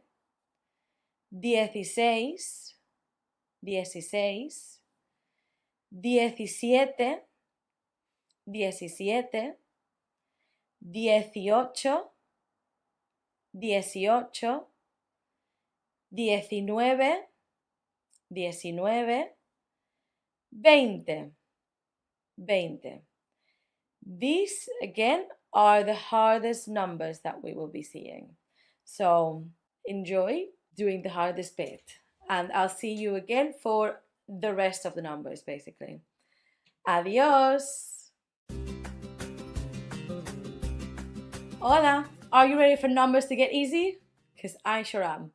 I love talking about numbers. It's such an easy subject for people to understand because numbers are numbers, it's international, it's so easy to get, and it's such a good motivation when you see that you can understand the numbers and you can make them yourself. So I think it's such a motivational boost to keep doing languages. Right, so numbers from 20 to 99, and then we're going to take a break, and by break I mean test, are very easy. All you need to learn by memory are the tens numbers, so 20, 30, 40, 50, and that's it. Once you know those numbers, you're done. So we know 20, which is 20, because we saw it in the previous video. The numbers from 20 to 30 are different from all the rest. The numbers 20 to 30 go all in one word, and what you say is 20 and the number in the ones. So we would say 21, 22. Let me show you on the side how the words will look. 21, 22. And it's going to continue going all the way up to 30. 23, 24, 25. All you need to remember is that 20 and that the rest goes in one word because the rest will be different. Okay, now next. After 20, it gets so much easier. Again, all you need to know are those numbers in the tens. So I'm going to show you right now a picture of the numbers in the tens. So 30, 40, so that's 40, 50, 60, 70, 80, 90. Okay, those are the numbers in the tens that you will need to remember. Once you know the numbers in the tens, all you need to do is take the numbers in the tens and the numbers in the ones, put them together, boom. The way it goes is in 3 words. So we're going to say number in the tens first. So for example, if we're doing 31, we'll be doing 30. Then we say y, which means and then the number in the ones, uno. 31, literally 30 and 1. So like I said, easy as it could be. 30 and 2. 32. 50 and 9. 50 or 59. 59. Next, 73, 70 and 3. Numbering the tens y numbering the ones. Done. Very, very easy to understand. So what we will do now, instead of going forward to the hundreds and the thousands, is we're going to stop for a minute. In the next video, we'll do a test. Make sure that this is sinking in, and we'll come back. For you to recap this, I think it's very useful for you to have a look at this fabulous worksheet that explains how to do all those numbers up to the thousands. Very, very easy and straightforward. So you will have those numbers in the tens written down as well. I recommend that you try to write those by yourself just to have that practice. Like I said, repetition is the key to all the languages. So have a look at these worksheets that I've provided and come back on the next video for a little test. I'll see you there. Adios. Hola. Ready for the test? What I'm gonna do is I'm gonna read you a list of numbers and you have to write them down. You can either take a piece of paper or just on your phone or anything, any surface that you can use to write these numbers. And then once we've gone through these numbers, we're gonna go back and I'm gonna show you the numbers while I say them again so you can review and see where you could have made a mistake or not. Okay, let's go. First number will be cuatro. Cuatro. Remember, we're doing numbers from 0 to 99. Cuatro. Trece. Trece. Trece. Veinte. Veinte. 27. 27. 27. 38. 38. 38. 95. 95. 95. 46. 46. 46. 52. 52.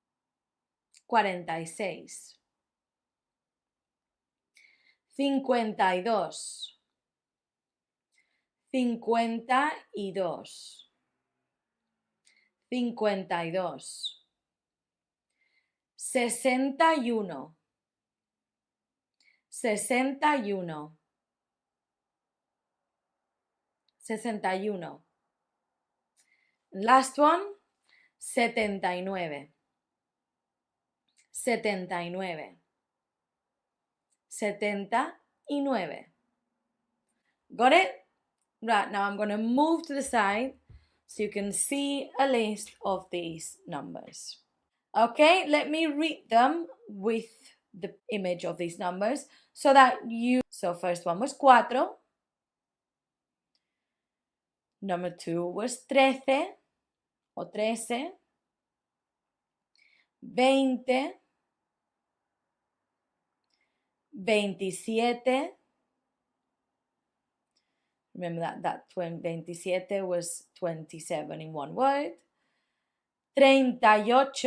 Now, even though I'm saying the word is 38, obviously we Spanish people want to be efficient with the language. So we say these words as if they were one. 38. 38, that's 38. 95. That 95, 95. 46. 46, 46. 52. 52. 52. 61. 61. 61. 61. 79. 79. 79. That 60, 70 are the ones that kind of sound more similar. So if you're not paying attention, you might not recognize which one is which. Just remember the numbers, the basic ones, let's say. 6, 7, that T gives you the clue. That is 70, 70. Okay? Hope it went well. Hope you're motivated because we're going up for all the rest of the numbers in the next videos. Adios! Hola! Now, get ready because we're learning all the other numbers and it's going to be very, very easy. Right, on the side, you've got picture so you can see what I'm talking about. The hundreds, I'm giving you a list because some of them are regular, but some of them are not. The first one, 100, you can see 100, it's got 100 and ciento. That's because 100 is 100, so when you say well, just 100 is 100. But beyond that, if you want to say 101, 130, you will say ciento. So 100, 100, 101, 101, 102, 102, 130, 130. Easy peasy. Beyond that, we've got these other numbers which normally follow the rule of being the number plus cientos all together. But you've got some exceptions that obviously in any language you're going to have all of these. So let's go through them. So you've got 200, 200, 300, 200, easy, 400, straightforward, 500. There we go, that pesky 500. No, it doesn't follow the rule. Almost is more similar to 15 than to 5. But just try to remember that. 600, easy. 700, instead of 7 goes to 700. So not regular. 800, easy one. And then we go to 900. Instead of 9, you've got that 9. Fine, it's not too bad. They're just not completely regular. The way that the hundreds work is easy as it could be because you're just having the 200 and the other number. You don't say and. The way that in English you would say 220. In Spanish you would say 220. So 220 or 238. 238. The only place you will need the and in all these numbers is going to be on between the tens and the ones. So anywhere else where in English you might be saying that, you won't use it in Spanish. So you will say 500, 561, 60 and 1. 561, 561. Easy. Now you can see that also in this box I've included the thousands, which is again even easier.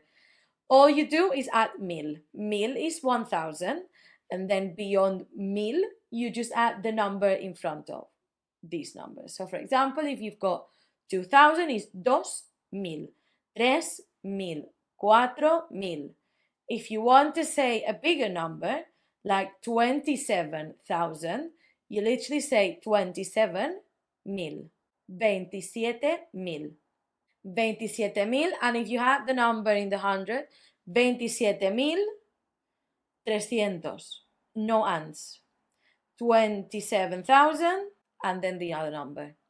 You don't need to worry about anything else. Even if you go like in the hundreds, what would happen is that if you want to say 700,000, you would say 700,000. If you wanted to say, for example, 761,000, there it would be 761,000, and then whatever you've got next. It's very, very straightforward. Now you basically know all the numbers up to the million. We'll stop at the million. Hopefully you won't need it after an A1 course, but hey, hopefully these will be good enough and it will be really useful for you. It will be all you need for now. We might talk about these bigger numbers in other courses. For now, this should be good. Let's see you in the next video for another test. See you out there. Adios. Hola, welcome to this last video where we're going to test what we've learned about all these numbers. I'm going to put a picture up and I'm going to disappear. It's going to be this one. As you can see, you start with easier and you're just going to get it more complicated. I recommend that before doing these tests, you go and get that worksheet that I made with all the numbers. Have a look at that. Make sure that you understand everything. If you need to go back on any videos, go back. And if you need to have the printed worksheet or the other worksheet up somewhere while you're doing these, do it. I prefer that you give it a go with help, like with the help of the worksheet, than you don't do it at all, because it's how you need to process your thoughts and how you will understand. First, you're going to start by looking at the cheat code, like I say, and then eventually you won't need it anymore and you will just do it yourself. So what I'm going to do is I'm going to leave this up. I'm going to disappear for a minute. You can pause this video if you need more time. Then I'll come back with the answers as how to write this. Okay, see you in 1 minute.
Okay, how did it go? Ready? I'm going to show you the answers and we're going to read them together to make sense of what this was about. Okay, I'm going to actually put it up so you can see it for 1 minute. Check your mistakes and I'll come back again to talk about them.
Okay, how did it go? So, the first one, 36. That one should have been quite straightforward, just 30 and 6.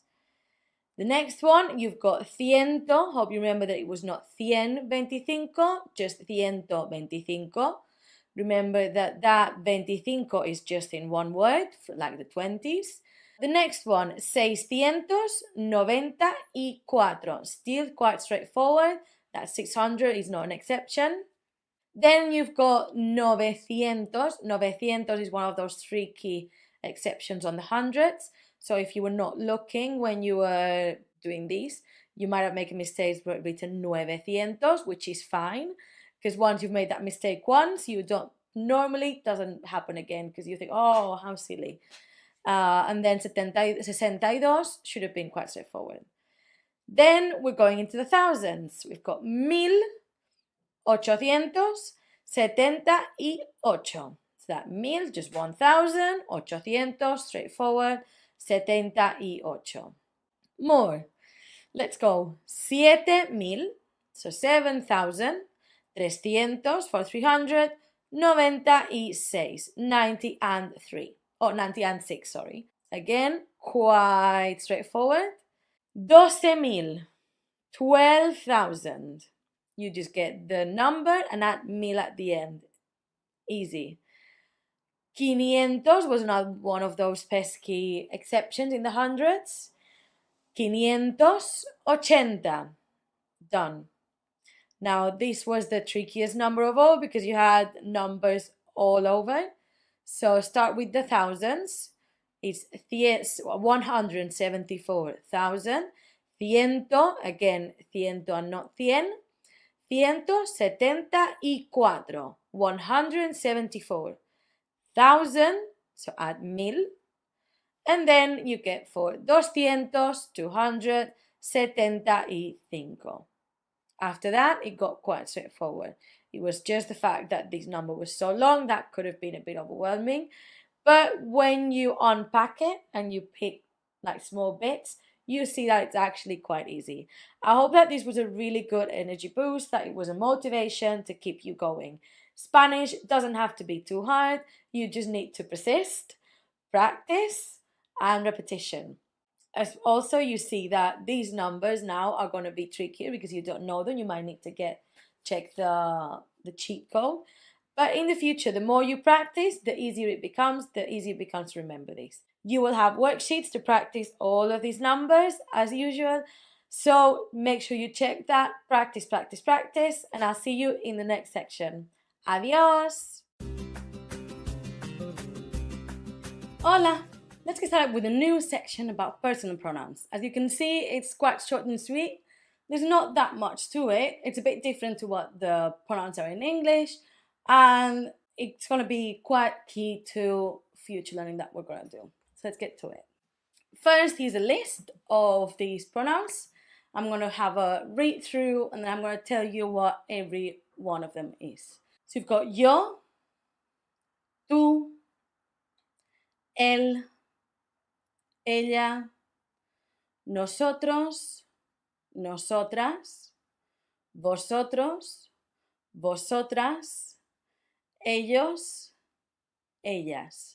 Now, having that read through, the first thing you notice is that there's a lot that are similar, and it just changes a letter. Yes, you're right. That's because in Spanish, we've got a big differentiation between masculine and feminine, so male and female. You'll see that happening in regular words. Every word for us has masculine and feminine form, but it's not that difficult once you get the hang of it. Especially with persons and people and these pronouns, that's going to be quite easy because we already identify people normally with a gender. I'll speak to you about non-gender conforming people at the end, but for us, we're going to talk about, for now, and for language purposes, this is what they are. So the first one, yo, is me. Tú is you. Then you've got él and ella. Those are he and she. So that so far it's the same as English. Then it changes. Nosotros, nosotras, both of them means we, but you're going to say those for groups of we. So if nosotros, if it's a group of men, nosotras, if it's a group of females. So if it's me, if I tell you yo y Sara, me and my friend Sara, that's two of us, that's a we, and that's feminine. That would be nosotras.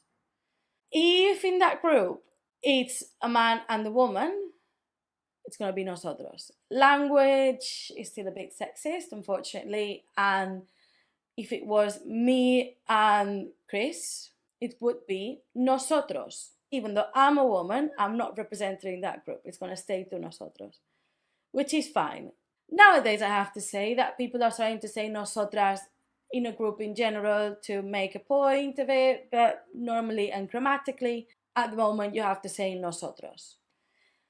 The same happens with vosotros, vosotras. Vosotros is a group of you people. So I think you would translate as you all. Vosotros for men, vosotras for females. I address to you as a group, as for example, if it was I address them to my class when I have a class. Vosotros, you all do your homework. Vosotros. It's a mix between men and boys and girls in this case. And vosotras, again, the same as group of you all, but female. Then you've got they, that also has two forms, ellos and ellas. Ellos for a group of them boys, and ellas, them girls. Simple, it makes sense. I hope so. It's not too bad. Now, for non-binary people or non-gender conforming people, you've got these options. You've got the ones that end in an X, that I'm not sure how to pronounce them. I'm not even going to try because it's quite hard. Or you can call them elle or elles. This is more common between the young people, and you might see it if you go to big cities in Spain, at least.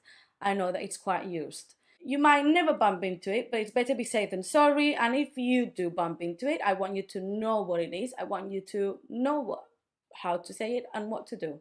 And that's it. So now I'm going to go through all the words one more time, and I want you to repeat them with me. Okay?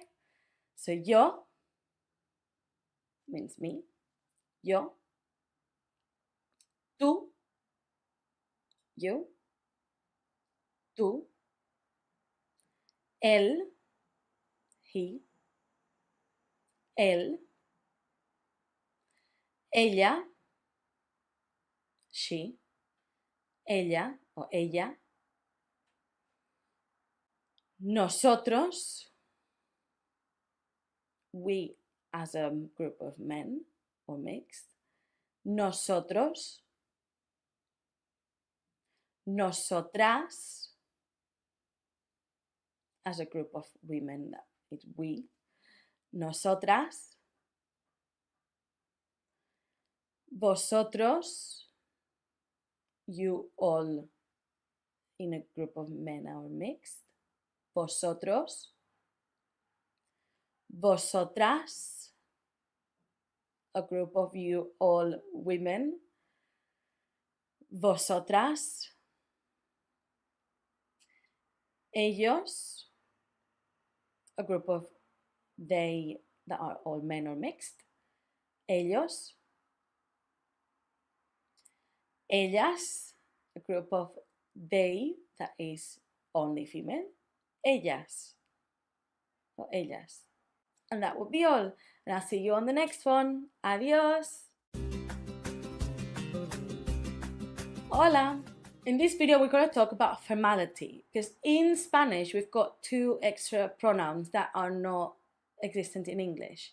And those pronouns are usted and ustedes. Usted for one person, ustedes for two people. The complicated thing about these two words is that these means you. So instead of saying, are you okay? ¿Estás bien tú? I would ask, ¿usted está bien? Now, the issue is that even though you are talking about you, someone who you're talking directly to, you're going to refer to him, and the verbs that you're going to use and every pronoun and everything that's going to surround the word usted or ustedes is going to be in the third person. For example, in the verbs, normally you've got, and this is very quickly, yo juego, I play, tú juegas, él juega. Now, if it was going to make sense, we would say usted juegas. But this is not going to happen. We're going to say usted juega, like if it was a he. Even though usted is someone that I'm talking directly to. When do we use this usted or ustedes? In Spain, we use it for someone who is someone respectful. You would say this to someone elderly, for example, like a granny that you don't know that well, or some people call usted to their own elderly grandparents, not if they're quite much younger. You also would talk of usted or to someone you don't know, maybe teachers, more university professors than teachers. Actually, I've never been called usted. You would talk usted if you work in a shop, for example, and you've got a client, you want to treat them with respect, so you would call them usted. So you might be called usted if you're going to do shopping. And there's many cases, it's mostly about respect. You don't need to use it. Most people wouldn't get offended. I don't know if you're doing this course to go and talk to the president of Spain, because if you are, yes, you do need usted, so message me or something, because that's quite an unlikely case, but you never know in this. And in South America, they use usted instead of tú. Always. They barely use tú. I've asked a friend of mine who works with me about these usted ustedes because I sometimes worried that she was thinking that I was being rude for calling her tú. But she said, no, I know that you call me tú because that's what's the rule in your dialect of Spanish. It's the same as, do you find me rude for calling you usted? And I'm obviously not. But she called usted everyone. Her own daughter, she talks to her as an usted. It doesn't mean that she thinks that her daughter is the president of Colombia, but it's the way that the language works. So most people in South America will use usted, except for Argentina, who uses vos. Hold up the story.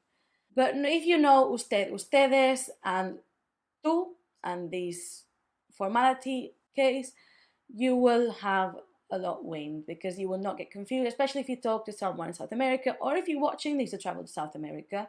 You need to know that it's ustedes and usted, what people are going to expect, and people are going to call you usted all the time. And that's it. Hopefully that makes sense, and I'll see you on the next one. Adios.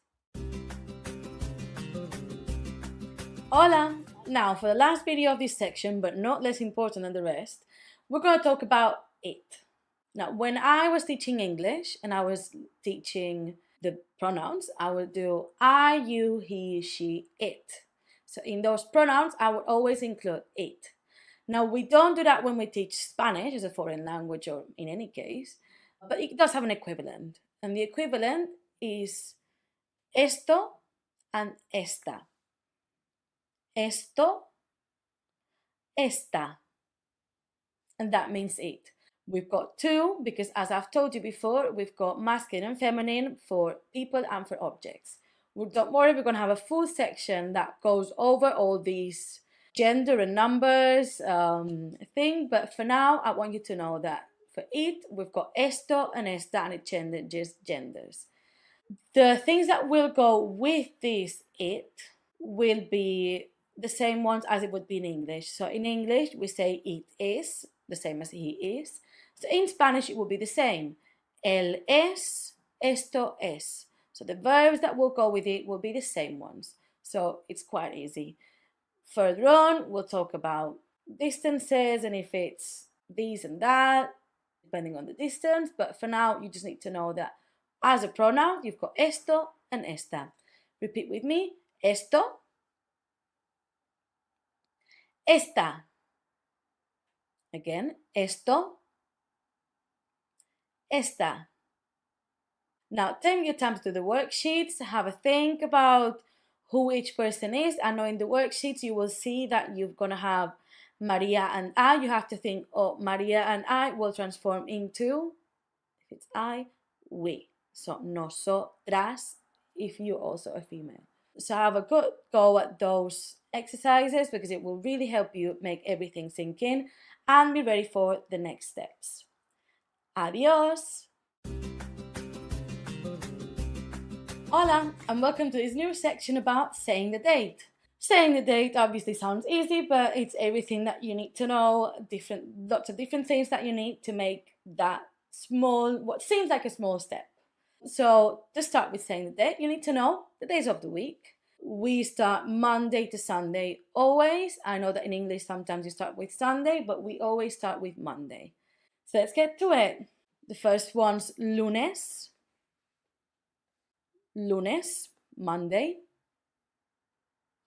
Martes. Martes, Tuesday. Miércoles. Miércoles, Wednesday.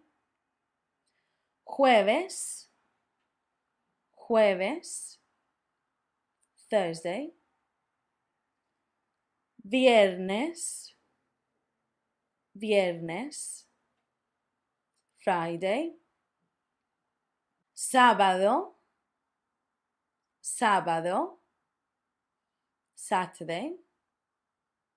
Domingo. Domingo, Sunday.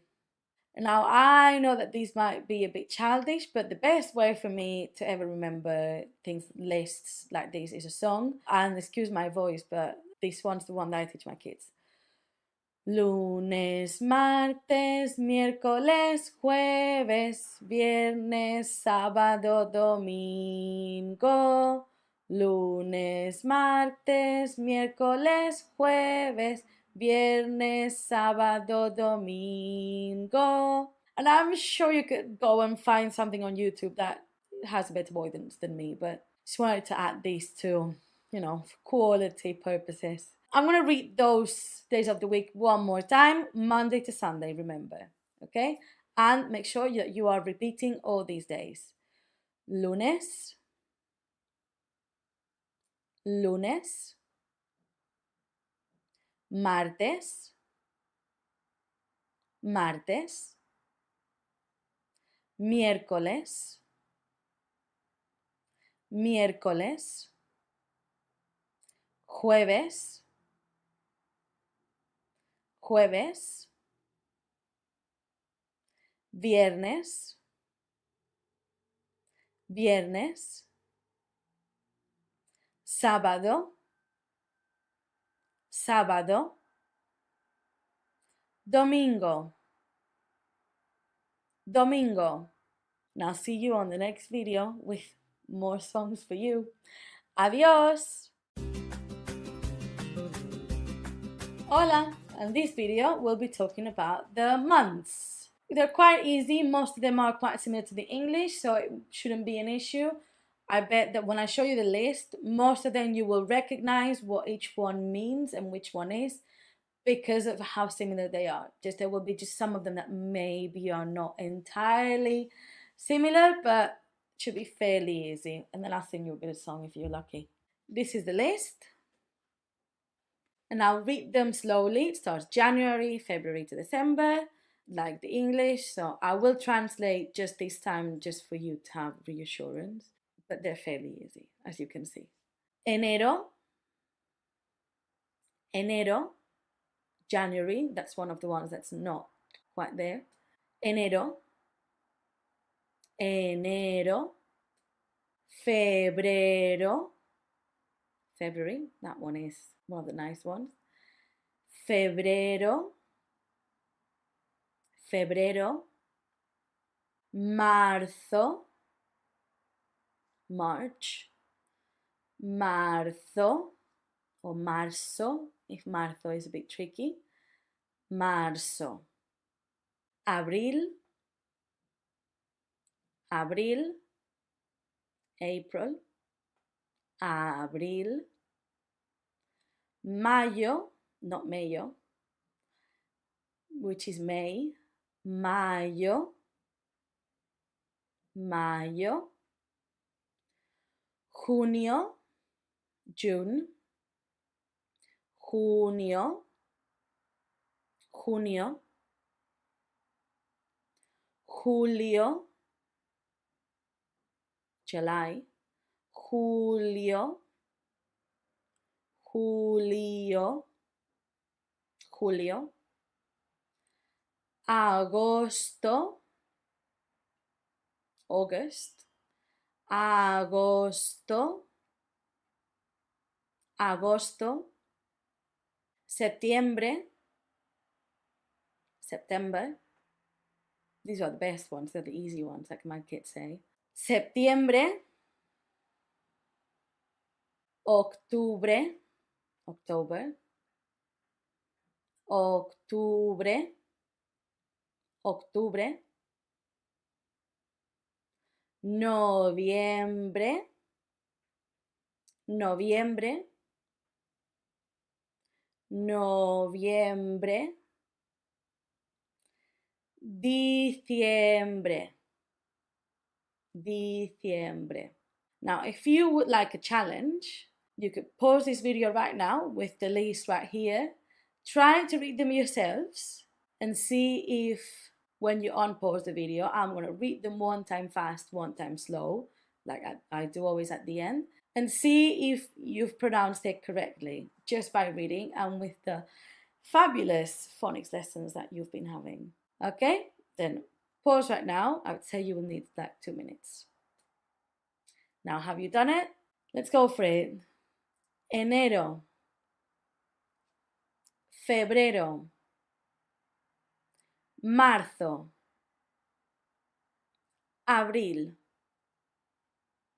mayo, junio, julio. If you couldn't do the you could say junio, I'll take it. Junio, julio, agosto, septiembre, octubre, noviembre, diciembre. How did it go? Now, as I promised, I'll show you the song. I can't forget my voice. I don't know why I sing in these videos. I don't know why I insist. But here we are. Okay. Enero, febrero, marzo, abril, mayo, junio, julio, agosto, septiembre, octubre, noviembre, diciembre. There you go, present for you. If it helps, again, feel free to ignore my song and my singing and go to YouTube and find them. Actually, good song to learn the months. But I always feel like it really helps my kids. And what I love is that often you can see them trying to remember in their heads and they go, enero, febrero, and singing the song. So if it helps you, go for it. Right, I'm going to repeat them one more time, head to toe, and you repeat them for one last time. Enero, febrero, marzo, abril, mayo, junio, julio, agosto, septiembre, octubre, noviembre,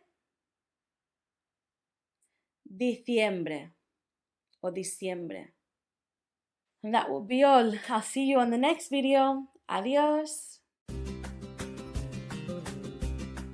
Hola. In this video, we're going to talk about the seasons. Now, I know what you're thinking. We don't need to know the seasons to tell the date. Yes, but I really wanted you to know the seasons, and this was the best place to fit this. So here you go. Right, seasons, there's 4, like in every other language. They're quite easy, and there's also a song. So these are the seasons.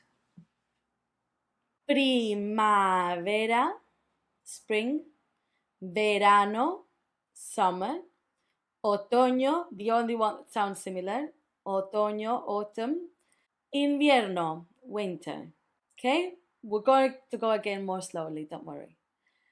Primavera.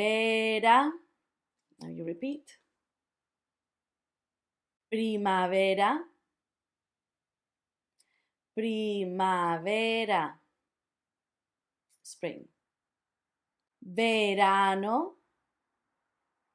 Verano. Verano. Summer. Otoño. Otoño. Autumn. Otoño. Invierno. Invierno. Winter. Invierno.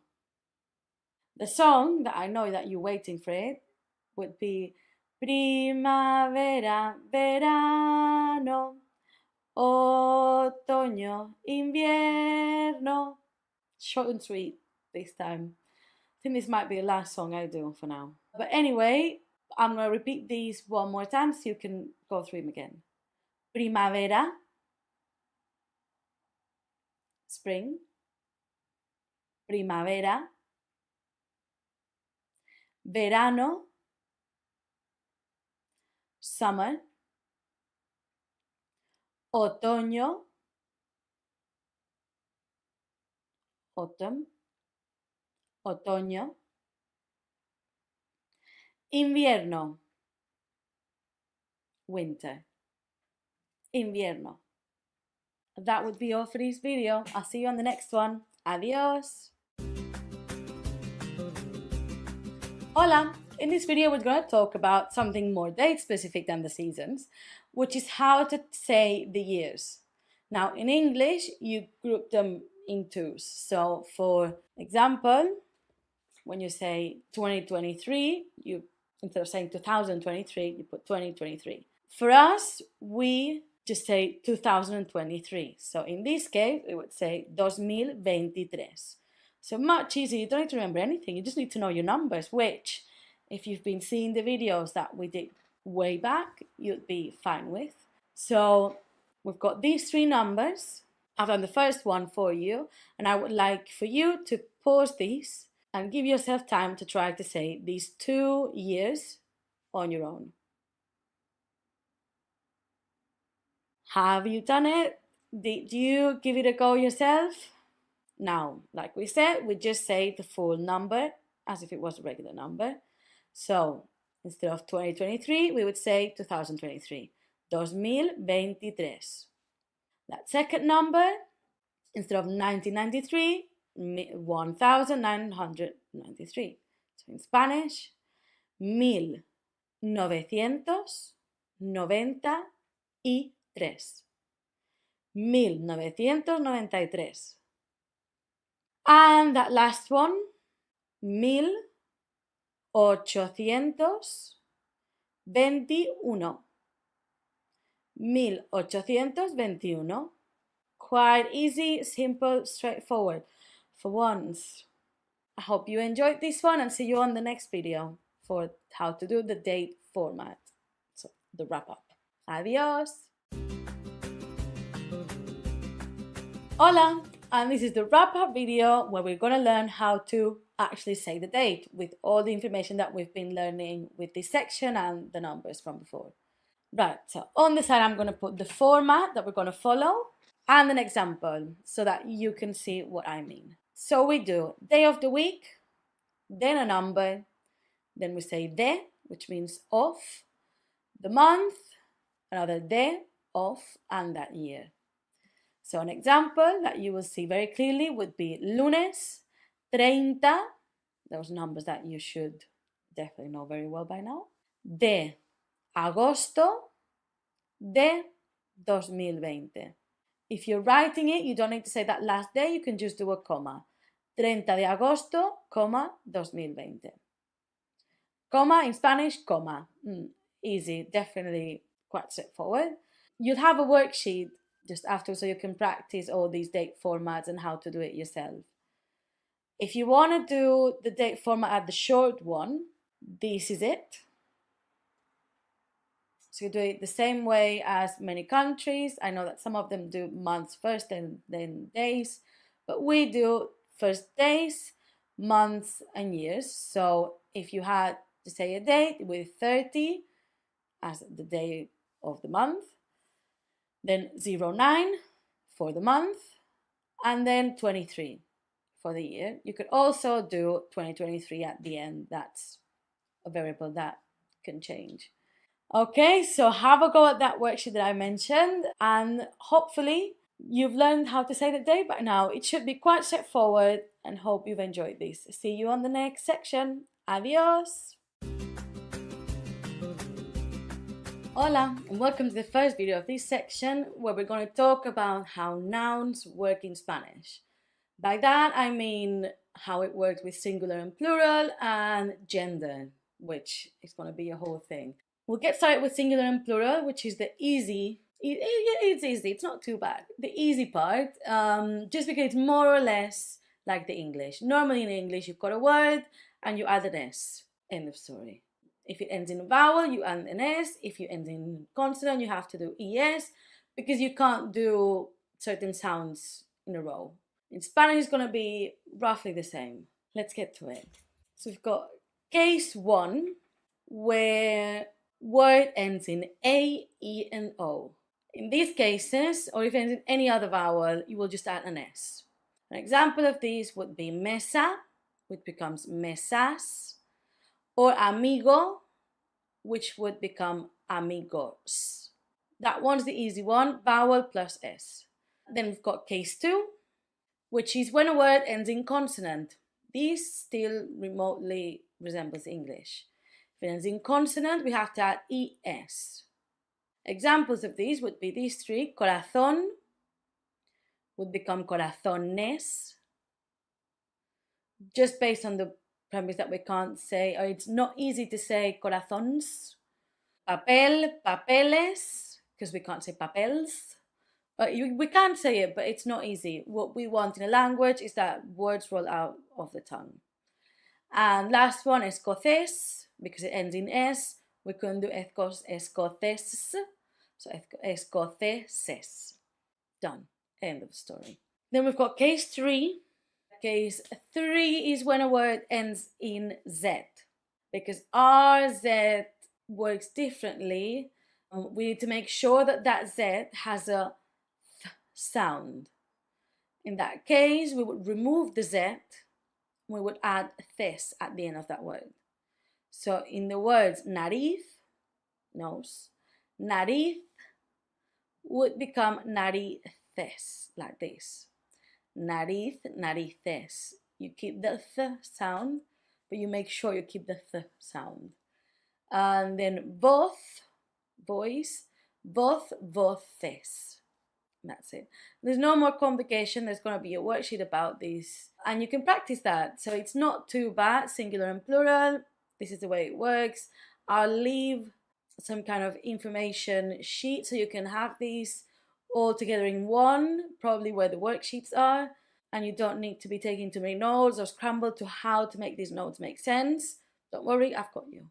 And this would be all for this video, and I'll see you on the next one to talk about gender for words. Adios! Hola, and welcome to the first video where we're going to talk about gender of nouns. Now, by gender of nouns, what do I mean? I mean that every noun, every word in Spanish that's got the meaning of an object, of a thing or a person, has a gender of that word. It doesn't mean, this is the way that I explain it to my children. Table for me is feminine, but pencil for me is masculine. That doesn't mean that I see a table and I say, oh girl, great job you're doing today, or I see a pencil and I say, oh boy. It means that the word pencil, lápiz, and the word table, mesa, have a gender. So the word mesa, to me, automatically I see the word mesa, or I think the word mesa, and I think that's feminine. I know that's feminine. Or the word pencil, I know that the word pencil is masculine. It's not that I see the objects as, those objects as masculine and feminine, it's that the words are masculine and feminine. So they are male or female. We're going to call them masculine and feminine because that's the right terminology for us. But that's what it means. And that's something that's important to understand before we get into the specifics of why each word is masculine or feminine. Because this is going to be helpful for you to, if you're doing any other language. If you speak already Italian, French, Portuguese, any of these Latin languages that come from Latin will have the same. Most languages will have the same. You're lucky that in English you're lucky because you don't have that issue. But to us it's not an issue because we always known that that table's feminine and that pencil's masculine. It's got nothing to do with the object and how they work or how they look or how they are or what they do. It's got to do with the word itself. So bear with me. I hope that this makes sense. And I'll see you on the next video where we'll break this down a lot. So it should be quite easy to identify what's masculine and what's feminine. So let's see you on the next one where I'll explain the ways to know how a word is masculine. And then another video where the word is feminine. And you'll have a lot of practice, a lot of opportunities to practice what each word is. So don't worry, bear with me. Take a breath. And I do recommend for these ones to watch the next 2 videos together, not on the same day or one after the other. And don't worry about too many notes because I will have a worksheet with all the information gathered together so it makes sense for you. If you want, you can download that first so then you can follow with me and see what the information says and oh, that makes sense. Yeah, so do that. I'll see you in the next one. Adios! Hola, let's get started with masculine word indicators. So what things tell you in a word that this word is going to be masculine? The first one the main thing that's going to tell you, it's going to be O. So if a word ends in O, straight away you know it's masculine. An example of O would be hijo, son, or zapato, shoe. So you can see hijo, yeah, you know, because it's a son, it's got a gender itself. But zapato, shoe doesn't, because it ends in that O. I know that that zapato, that shoe, is masculine. Next one, nouns that end in ma, like problema. Normally, the a would be indicating that it's feminine, but because it's got ma, like in the word problema, we know that this one is going to be masculine. So these are like an exception. And also pa, it's another exception. Mapa, a map, is masculine, and we know that because it's pa. It's not just a, it's pa. Then my kid's favorite trick is always the word loners. If you remember the word loners, any word ending in loners, except for if the word is in plural, which is a whole other issue, but if it's in singular and ends in any letter from the word loners, we know that this is going to be masculine. Like for el, papel, paper, o for mono, monkey, en, atún, tuna, hombre, man. Again, that one does have a gender, but we have to think about the word hombre. That ends in e, part of loners. Doctor, doctor ends in doctor. Autobús, bus. We know that bus is singular. If we wanted to make that bus plural, it would be autobuses. Hope that makes sense. And that would be all. These are the indicators that you will have collected in that worksheet that I sent. These are the indicators of the word being masculine. Get familiar with them, and then I'll see you on the next video where we'll talk about the feminine word indicators. Adios! Hola, are you ready for the next one? In this one, we're going to learn what are some female word indicators. The first and main one, the way that I said that O is the main one for masculine, A is the main one for feminine. So here it is. For feminine, you've got A. That is the main one. If you see an A, you normally know that it's going to be feminine, unless, how we said earlier, it ends in ma or pa. An example of A would be doctora. We said doctor earlier, so the way we make that word into feminine, doctor, doctora. The next one would be camisa, which means shirt. Camisa ends in A, we know it's feminine. Then it's not an exception, but it's not following exactly the rule, would be yon, because on the N should end in for the loners. So religion, for example, religion is feminine. Then we've got dad or tad, like the words felicidad, happiness, or amistad, which means friendship. Those dad and tad are indicators of feminine. And then the last one would be tud, like actitude, which means attitude. Those would be also feminine words. And that would be all. All you need to do now is find the worksheet that makes you choose which is masculine, which is feminine. See if you can follow those words. There will be the answers at the end as well, so you can check if that was correct. I recommend doing a few words while you look at your notes or at the notes that you took from our tapeo. And the other ones, you try to do by yourself. Once you get the gist, you should try to do it by yourself. And if you make mistakes, that's even better. I always say that we always learn from a mistake. So if you make a mistake once with one thing, the next time you remember that mistake, you don't make it anymore. Easy. I'll see you on the next video for more gender and number mixed up together. Adios. Hola. In this video, we're going to start mixing that gender and number of words. And that's going to be talking about how everything that goes with that word, either be adjectives or pronouns or any article, anything that goes with that noun will have to be in the same gender and number as the word. So for example, we've got in Spanish, the. So if you wanted to say the house, that the would also have to go in the same gender and the same number as house. Let me show you what I mean. In this box, you can see that we've got el, la, los, las. That's because these four are the four ways that the will change in Spanish to go with that noun. So in masculine singular, it's el, so el perro, the dog. In feminine singular, la casa, the house. In masculine and plural, it will be los perros, the dogs.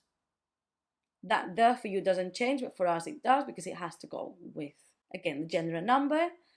And feminine plural, las casas, the houses. It doesn't have a lot of mystery to it. I just want you to make it sink in and then get ready to do the worksheet. Well, you will have to put the right article on each, to go with each word. Now, very often if you do a Spanish book, or if you're working on, if you've bought a worksheet book or a homework book for you to practice extra vocabulary of your Spanish, you will see that often they give you the article in front of the word. So they will always tell you el perro, el salón, el gato. So they will give you that. That's because they want you to get used to the idea of the gender of that word. And that's it. Don't worry about it. You'll see how it's much easier than it seems. You just need to get used to that idea.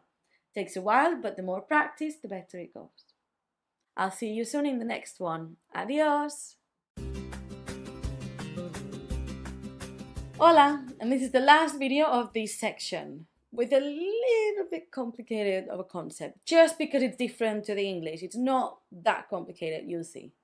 So this one, we're talking about un, una, which in English means a or an, like a house, an apple. The difference comes with the plural, that to me, unos, unas is something that there's a number of it, but I just don't want to be specific. To you, it means some, which in some cases could be like something that you can't count, like some rice. I can't say unos arroces because that doesn't make sense to me. It has to be something I could count, I just don't want to. It's being a bit lazy, basically. But it means some, as in if you wanted to say, yeah, I've got some tissues in my bag. I could count how many tissues I've got in my bag because I've got 5. I just don't want to count my tissues. Tengo unos pañuelos. I've got some tissues. I've got some books on my shelves. Tengo unos libros en mi estantería. I just don't want to count them. What I can't say, like I said, it's I've got some rice. I can't say unos arroces. Tengo arroz. If I say tengo arroz, that just means that I've got an amount of rice. Okay, hope that makes sense. And let me show you how it works. As you see again, you've got un, una, unos, unas. So masculine singular, un perro, a dog. In singular, in feminine, una casa, a house. That also, the difference between and the, I didn't say that, is that when you say the house, we both know what house we're talking about. When I say a house, give me a house, just give me any house, just give whatever you want, a house, right? So when you say uno, una, it's non-specific. Then let's get back. Unos perros, some dogs. I haven't counted them, there's a few dogs. And unas casas, there's a few houses over there. Okay? I hope this all makes sense. Again, go and do the worksheets, practice as much as you can. If you need to, if you feel like what we've given you is not enough, you can always send me a direct message on social media or on or leave a comment, and I can help you find some more, or I can give you some more stuff. But what I always say is that if you go online, there's 1,000 resources and there's 1,000 things that you can do. Masculine and feminine in Spanish, exercises with answers. That's a very easy way to go if you feel like you need some more. Because don't forget that even though we are doing this now, it's like this is the closed version of it. We will keep seeing gender and number all the time. The reason we're doing this early on is because you will keep seeing it in the future. Grammar is something that just evolves. You see it all the time. It's not that you've seen now that you've done gender and numbers, now we just throw it to the back and we forget it. It doesn't happen like that. As we see vocabulary, as we see some words, we will keep working on gender and we keep working on number. So don't worry too much if you feel like it's not a lot. Just keep going. Just keep going and you'll be completely fine. Carry on and I'll see you on the next section. Adios! Hola, and welcome to this new section where we're going to be talking about possessives. Possessive means owning something, just to clarify. In Spanish, it's going to be fairly different than English. Some things are going to be more similar, more closer to English. Some of them aren't. There's 4 very easy ones, but then there's a few that are a bit more complicated because obviously I've told you before, Spanish changes depending on if the noun is masculine, feminine, singular, and plural. So this is going to apply to these possessives that are going with the noun. So I told you, even if we're moving on from masculine and feminine and all of this, you will still be talking about it for a very long time. So here we go. I'm going to show you the list first. This is the list. And as you can see, there's a few similarities already. So first, you've got me, my, tú, yours, and su, his or hers. In this case, in Spanish, we don't differentiate if it's his or hers. It's all the same, it's su. Then you've got nuestro and nuestra. Why is it nuestro and nuestra? It doesn't depend on if we are male or female. It depends on if the object we as a group possess is male or female. So imagine in this group, it's me and my friend. We have a dog, nuestro perro. But if we've got a female cat, we would say nuestra gata. Does that make sense? So it doesn't depend on us, it depends on the thing that we possess. The same, it's going to be with vuestro, vuestra. As you know, we've got a second you, that means you all as a group of you that I'm addressing. So vuestro perro, like we said, vuestra gata, depends on the thing that you as a group possess, not what you are as a gender. And then theirs is going to be again su. You got to differentiate if it's su, just his or hers, or theirs. You just have to see how the sentence is. You have to see the sentence as a whole. Normally, when you speak, you will have a bigger context. So when you're doing sentences, you might need clarifying that if you're doing only just filling the blanks. But when you're in real life, you will always need to think that you're always going to have a context. You're always going to be either seeing something or in a situation where you know what we're talking about, either one person, him or her, or as a group. Okay? And now that we've seen the list and we've explained how it is, I'm going to tell you that these are only the ones that mean that you possess one thing. So we've said nuestro perro, our one dog. Because in the next video, we're going to talk about what happens, because they change, if you possess 2 or more things. Like we said, a lot of the things in Spanish change depending on the gender and the number. And you're lucky because only 2 of them really are changing depending on the gender of the object. But all of them will be changing for number. So I'll see you on the next video where we will see all of these possessives for 2 or more things. Adios! Hola! Right, so just to recap for a second, in the previous video, we saw the form of the possessives if you were possessing just one thing. You saw that form, which was mi, tu, su, nuestro, nuestra, vuestro, vuestra, su. I'm just saying it very fast because this is what I'm just doing a very quick recap.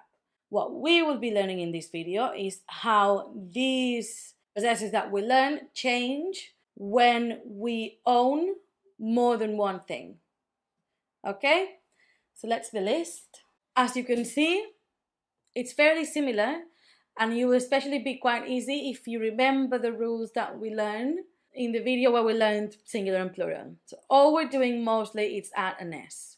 So we've got mis for my, tu, yours, su for his or hers, and then nuestros, our dogs, nuestras, gatas, female cats, vuestros perros, vuestras gatas, female cats.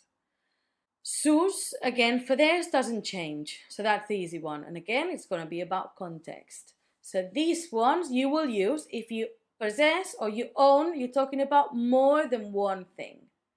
We'll talk about how to use them, how to change it, how to conjugate in the next video. But for now, just try to learn all these forms. Again, it's quite easy if you learn just the first few ones and then you remember the rule of plural and see these ones. Or you can learn them, just try to learn them both. It's fairly straightforward. It's just a bit more work than the English would be. It's not too bad. Okay, see you in the next video where we'll talk about how all of this works. Adios! Hola! Are you ready to see how all of this works? I know that we've kind of been talking about how it works, so you mostly know how it's going to be. But I always feel like with grammar, the best way to learn how it actually works is to see examples and to have different case scenarios that you can see and to see how it works. And don't worry, because you also need practice. That's my number 2, and that's on the next video. So let's see. The first case scenario I'm going to show you applies to me, tu, su. So mine, yours, his, and hers. And the su, that means theirs. So that's the same. So all of these are the ones that only change in number and do not change in gender. So as we can see, we've got the example, mi casa, mi perro. You can see the mi doesn't change, even though casa, we know that a mostly indicates that it's feminine, and o indicates that it's mostly masculine. So we can see that mi doesn't change. What changes is that if we own more than one house or more than one dog, which obviously some people do, mis casas, my houses, mis perros, my dogs. This is where it changes to English because you keep saying the same my, but you say it in plural. In we change it to plural. The second case scenario will apply to nuestro and vuestro. Nuestro means ours as a group, and vuestro means yours as a group of people. Right? So the examples that we have are, again, I'm keeping the same words, so you can see that the difference is not depending on the words only, it also depends on us, if that makes sense. So it would be nuestra casa, because we know that casa ends in a, feminine. Nuestro perro, we know that o, perro, is masculine. So nuestro perro. The same would be vuestro, it would be vuestra casa, vuestro perro. Again, like all the others, these two would change when there's more than one. So nuestras casas, nuestros perros. Now, I know that these are very easy because they kind of end all the same. Perro, nuestro, casa, casas, nuestras casas. But imagine if it was ordenador Ordenador being part of loaners, which means computer, it would be, so we know ordenador, nuestro ordenador, because we know that r indicates masculine. I hope this makes sense, and don't worry, because like I said, the next video is going to be practice for all of this. And you will also have a worksheet and everything, but first I feel like practicing and talking about it with me will make things more clear, because practice makes a difference. I'll see you on the next video. Adios! Hola! Are you ready for some practice? Right, what's going to happen next is that I'm going to disappear, and instead of me, you're going to see a lovely worksheet. In this worksheet, you're going to have a list of, it's going to be like filling the blanks. So what you're going to have is a small picture, then a blank, then a noun, and then a person. That doesn't make sense, does it? Let me explain. So for example, you're going to have the picture of a bottle, then the blank, that's what you need to fill. Then it says botella. That means that the botella means bottle. That's why I put the picture. So botella, and then in parentheses you've got yo. So that yo means that this is the person who possesses the object in the picture. So you have to think botella. Botella ends in a, thus it's feminine. Number one. Because it's yo, it can only be me or miss. Botella is going to be singular because there's only one in the picture, and it ends in a, doesn't end in s. So in that blank would be mi botella. I hope it makes sense, because this is the same format that you're going to see. There's going to be quite a few of them that you will be seeing, and you have to do the same in all of them. Again, I'll put the picture next to it just for you to know what the object and what the word means. But normally we'll give you a clue if there's more than one of the word that we're talking about. Right, I'm going to disappear for 30 seconds. I say 30 seconds because I don't want the video to be too long, but what you should do is to pause the video, do the exercises that you need to do. Try to do it by remembering. Try to do it without looking at the words. If you need to, obviously you can, but then when you do the real worksheets, you will have to do it without looking. Okay? Right. Disappearing, and I'll come back to explain how and why all of this works.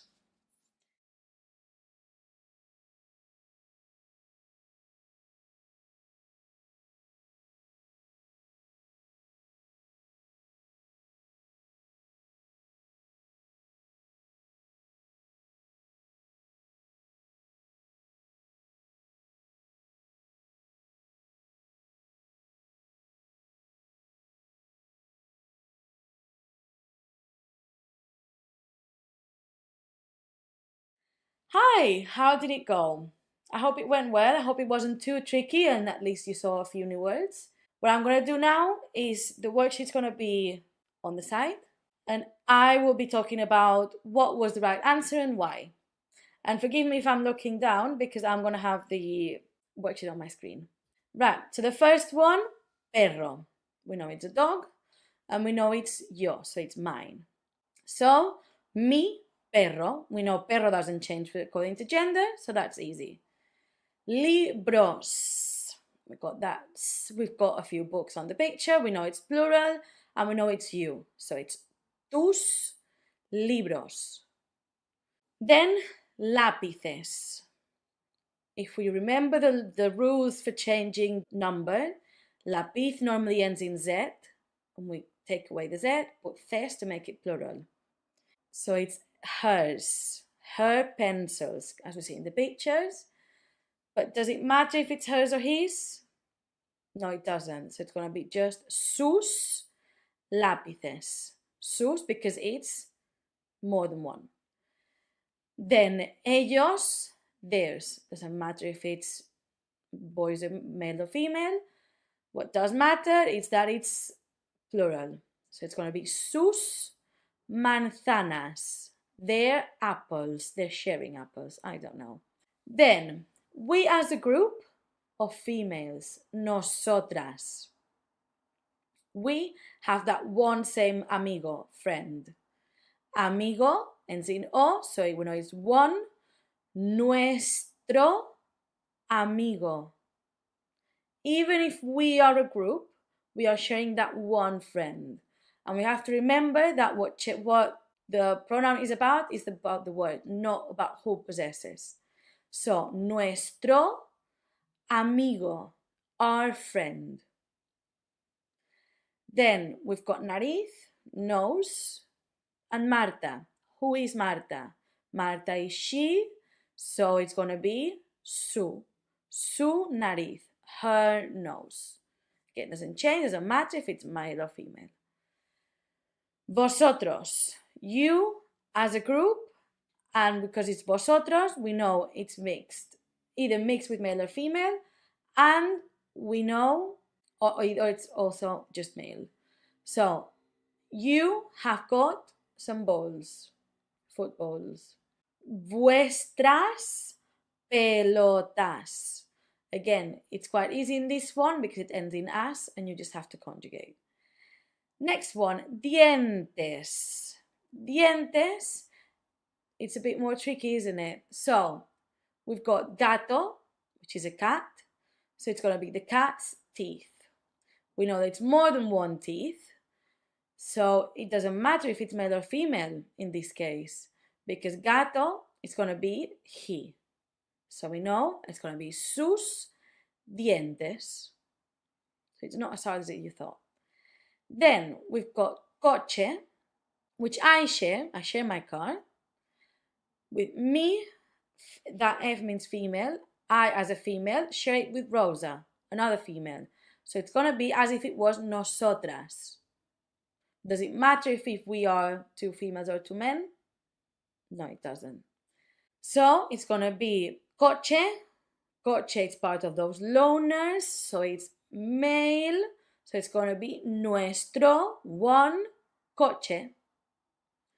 Then ropa. Ropa is an abstract concept. When you say clothes, you don't say multiple clothes. You just say, I have clothes, and I know that you have some clothes, that you don't just have one t-shirt. However, we use that ropa in Spanish. Ropa means clothes, which is plural. But when you tell me, oh, tengo ropa, I have clothes, I know that you've got more than one, but the word ropa, and it's always about the word, is feminine and singular. I know it involves having more than one thing, but the word ropa is singular. So Juan and Maria, so it's them, are sharing this ropa. Or maybe they have a bag with clothes that they share. So that's going to be su ropa. Because even though there are two of them, which is they, ropa, the word ropa is for one. So su ropa. And I know that was a tricky one. I was trying to get you on that one. But that's how you learn. And the last one, Pedro. Pedro is he. So Pedro, right. We've got su or sus. And then ojos, we know there's two eyes. Ojos, there's two. So sus ojos. How did that go? I hope it made most of it makes sense. I know that I went to get you with the ropa, but hopefully you will have understood what was going on. Hopefully we'll have learned something, and now you're going to have a beautiful worksheet for you to go and practice, and you're going to have all the answers. But now that we have gone through all of these, it should be easier for you to know how it works. And this is it. I'll see you on the next section. Adios!